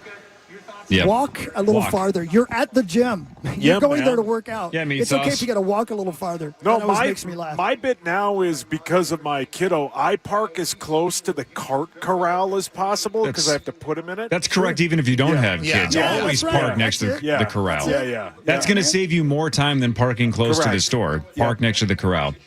By the way, again, free advertising for our friends, but still, I will say that is one thing that Mall of America got right from day one. They have so much parking with all those ramps. Yeah. Have you ever gone to Mall of America and been like, there's no parking space? Never. You might have to park, a couple of rows back, and you might be like, man, it might take you a minute and a half to find a spot that you like. But it's never like, well, I guess this ramp's full. Even you know on what I'm Black saying? Friday. Even on Black Friday. You can always find a spot at MOA. And now they got those the things that tell you how many spots are available on each level. Right? It's super convenient. Which who counts that? I can't imagine being the person whose job it is to count. It's up and down unbelievable. every- But thank you for your service. Right, when the cars are going by, you're like 1 + 1 + 2 + 1. No, 1 + 2 + 1 + 1. Today is National Just Because Day, as in, like, you guys are in Vegas, so do whatever you want just because. Yeah, that's not doing well for me. It sounded like it was going pretty well for Probably you. shouldn't have said that with considering the circumstances. Got a little greasy. Yeah, do it just because. Yeah. Yep. Got a little greasy. Yeah, well, it's But okay. today's Turn a it new around, day. baby. We're turning it around. Last year, a skateboarder from California extended her own Guinness World Record as the oldest competitive female skateboarder. Now, again, this is hard to guess because it's truly competitive. It can't be somebody that just is still capable of skateboarding. How old do we think she is? Her name is Judy Oyama. How old was she when she competed in the International Slalom Skateboarding World Championships in November? Well, I'm older than you guys, so let me go first because I can honestly tell you skateboarding became a thing the generation before me. So I'm going to guess she's probably a little older than me. I bet she's like 67 or something like that. Hey, let's just stop. She's 66 years old, 25 days. Damn. Wow. So that was last November, so she's essentially 67 now, give or take. So she was 66 years, 25 days old. She just And that a is the skater Guinness girl? World Record. Isn't that nuts? Yeah, what are you raising your hand for? Can you, Paul, your hands up? Woodhawk? Well, yeah, he likes the movie Rad. He likes... Oh, yeah. What's the... No, that's a BMX movie, but he likes all of those kinds of gals. Yeah, I like girls. Yeah, especially Asians. I've seen this. I've seen the search history. Oh, Yeah, you're man. assuming What? she's Asian. Absolutely. Have you seen his search history? Yeah, he accidentally looked over my shoulder. He's scarred for life. By the way, Chris, you couldn't have nailed this even more, by the way. She was 13 when she started skateboarding in 1975. Yeah. I mean, that was just, I was born in 1970, so I was young, but I can remember that it was a huge deal, and it transitioned right into BMX racing, and it was kind of the same people. It was so much fun, man. That's cool. Everybody was outside. She was inducted into the Skateboarding Hall of Fame in 2018 and says she does plan to compete at the World Skate Games in October because she wants to beat her own record. So whatever. That's just That's That's crazy. pretty incredible. It really is, man. Yeah. Skateboarding, you nailed it. Skateboarding is one of those things where I was never good at it, but obviously I was an adequate skateboarder in high school. It's just basic teenage balance, right? Right. At 40, whatever, let's say 40, 5-6 years ago, when my kiddo was trying to skateboard at 5 or 6 years old, I'd be like, watch, you just do this. And you're like, oh my God, my balance is, you completely forget that your balance is different at 40 plus as it is as a teenager. It's so much harder than you remember. Yeah. Even things like scooters or the hoverboard, right, which they can all fly around the neighborhood on. I'm like, this should be easy. It's super not easy. Yeah, you know the one thing that I couldn't do, two things I was going to say, about the balance thing, the rip sticks. Yeah. I can't do it. Can't do it. I would have loved do those things at 15 years old. I would have been all over those. Can't do it. No, I can't do it. I can't swivel like that and stay balanced. And my kids can just jump on those things and rip around the neighborhood. You want to just wring their necks, right? Like this should be for everybody. And they're making fun of me. They're like, you can't. Like, what do you mean you can't do it? Like, I can't do it. I can't do it. Nope. Wait till they get old. My longest and best memory of a skateboard is not. I tried to ride a skateboard like everybody did when we were our age. Couldn't do it. I was like, it's not really for me. You know, I can ride on it, but I couldn't do any tricks and stuff like that. We just used them to pull ourselves. Like we would sit on them behind a bike, and we just get pulled around the neighborhood. Sure. That was the best part. That sounds super fun. Yeah, it was super fun. And you just try to basically like the tube on the back of a boat. That's where we just rip around and try to knock each other off. Amazing. Skateboard. Just skinned knees every skinned weekend. Knees, elbows. It was so fun. Yeah. Good old days. ChatGPT can now send texts for you. Oh wow, that is new. Oh wow. What? How? Do we want it to? I don't think I want it to. I don't want chat connected to my actual communication with texts and phone calls. Yeah, that's interesting. I don't want to accidentally send the wrong one either, if you know what I mean. Yeah. Jeez. What was I searching for again? Oh boy. All right. I think Chris knows this because we've done this before. I'm almost positive we've done this before, but I think Chris knew this last time. I think. So I'm putting a lot of pressure on you because I'm giving you credit for remembering this, I think, twice. The first CD that was made and sold in the U.S. was what? I can give you the year if you need a hint, and that might give it away, but the first CD that was made and sold in the U.S. I do know was this. what album? I do know this. It wasn't a Beastie Boys record, was it? Nope. Cripes. Can I give you the year and see if you can get it? Yeah, give me the year. 1984. Oh, so it was Thriller. It was Michael Jackson. Nope. Good guess, No. though. Man, it's right in. I do know this. I just can't remember. It's an individual artist. George Michael. Huge album. Nope. Madonna. Nope. Larry Brown. You're dancing all around. Oh, Larry Brown. You got it. Got it. Bruce Springsteen's Born in the That's USA. Right. That's right. It was in there. I couldn't remember it. Yep. Oh, well. Show's over, guys. I'm sorry. We got to go. We'll see you guys tomorrow live in Las Vegas again. Zacho, thank you. And Jared, thank you for making this happen. Guys. It was a literal last second when it got done. They got it figured thank out. you. Let's see if we make it happen again tomorrow. Initial semifinal number 2 tomorrow with Netflix superstar Kelsey Cook, Audra Martin, Rick Fields, Brett Blakemore. We'll see what happens in semifinal number 2. Parrish tomorrow. I think Creasel's back tomorrow. Is Marnie back tomorrow? I'm not sure. Is Marnie on the show tomorrow? Don't know. I don't know if she's on her way. Who knows? Well, I'll text her and figure that out. Mr. Z tomorrow. Lots going on between 5:30 and 9 State tomorrow. Fair's ready to go. Look at PA Hell Nordo yeah, at the man. State Fair. Look Look at at him. him go. There's the State Fair Nordo. look at PA and Nordo. Ben's going to be out there today, 3 to 4:30. Go say hi to Ben Lieber and Elizabeth Reese at the Twin Cities Live booth as well. See you, Ben. Have fun, See man. you guys. Bye-bye. 9 to noon, live from the State Fair. Next. To listen back to today's Power Trip Morning Show or to hear previous shows, podcast us on the iHeartRadio app or KFAN.com. From the 1-800-ASK-GARY Traffic Center. This report is sponsored by Gens Ryan Heating, Cooling, Plumbing, and Electrical. We have delays on 694 eastbound from 94 to University. Northbound 694 slow from 40th Street north to White Bear. And slow westbound from Central to East River. 35W heavy northbound from 46th Street up to 94. Southbound got a crash on the exit to Stinson. I'm Maria Arnold, and that's your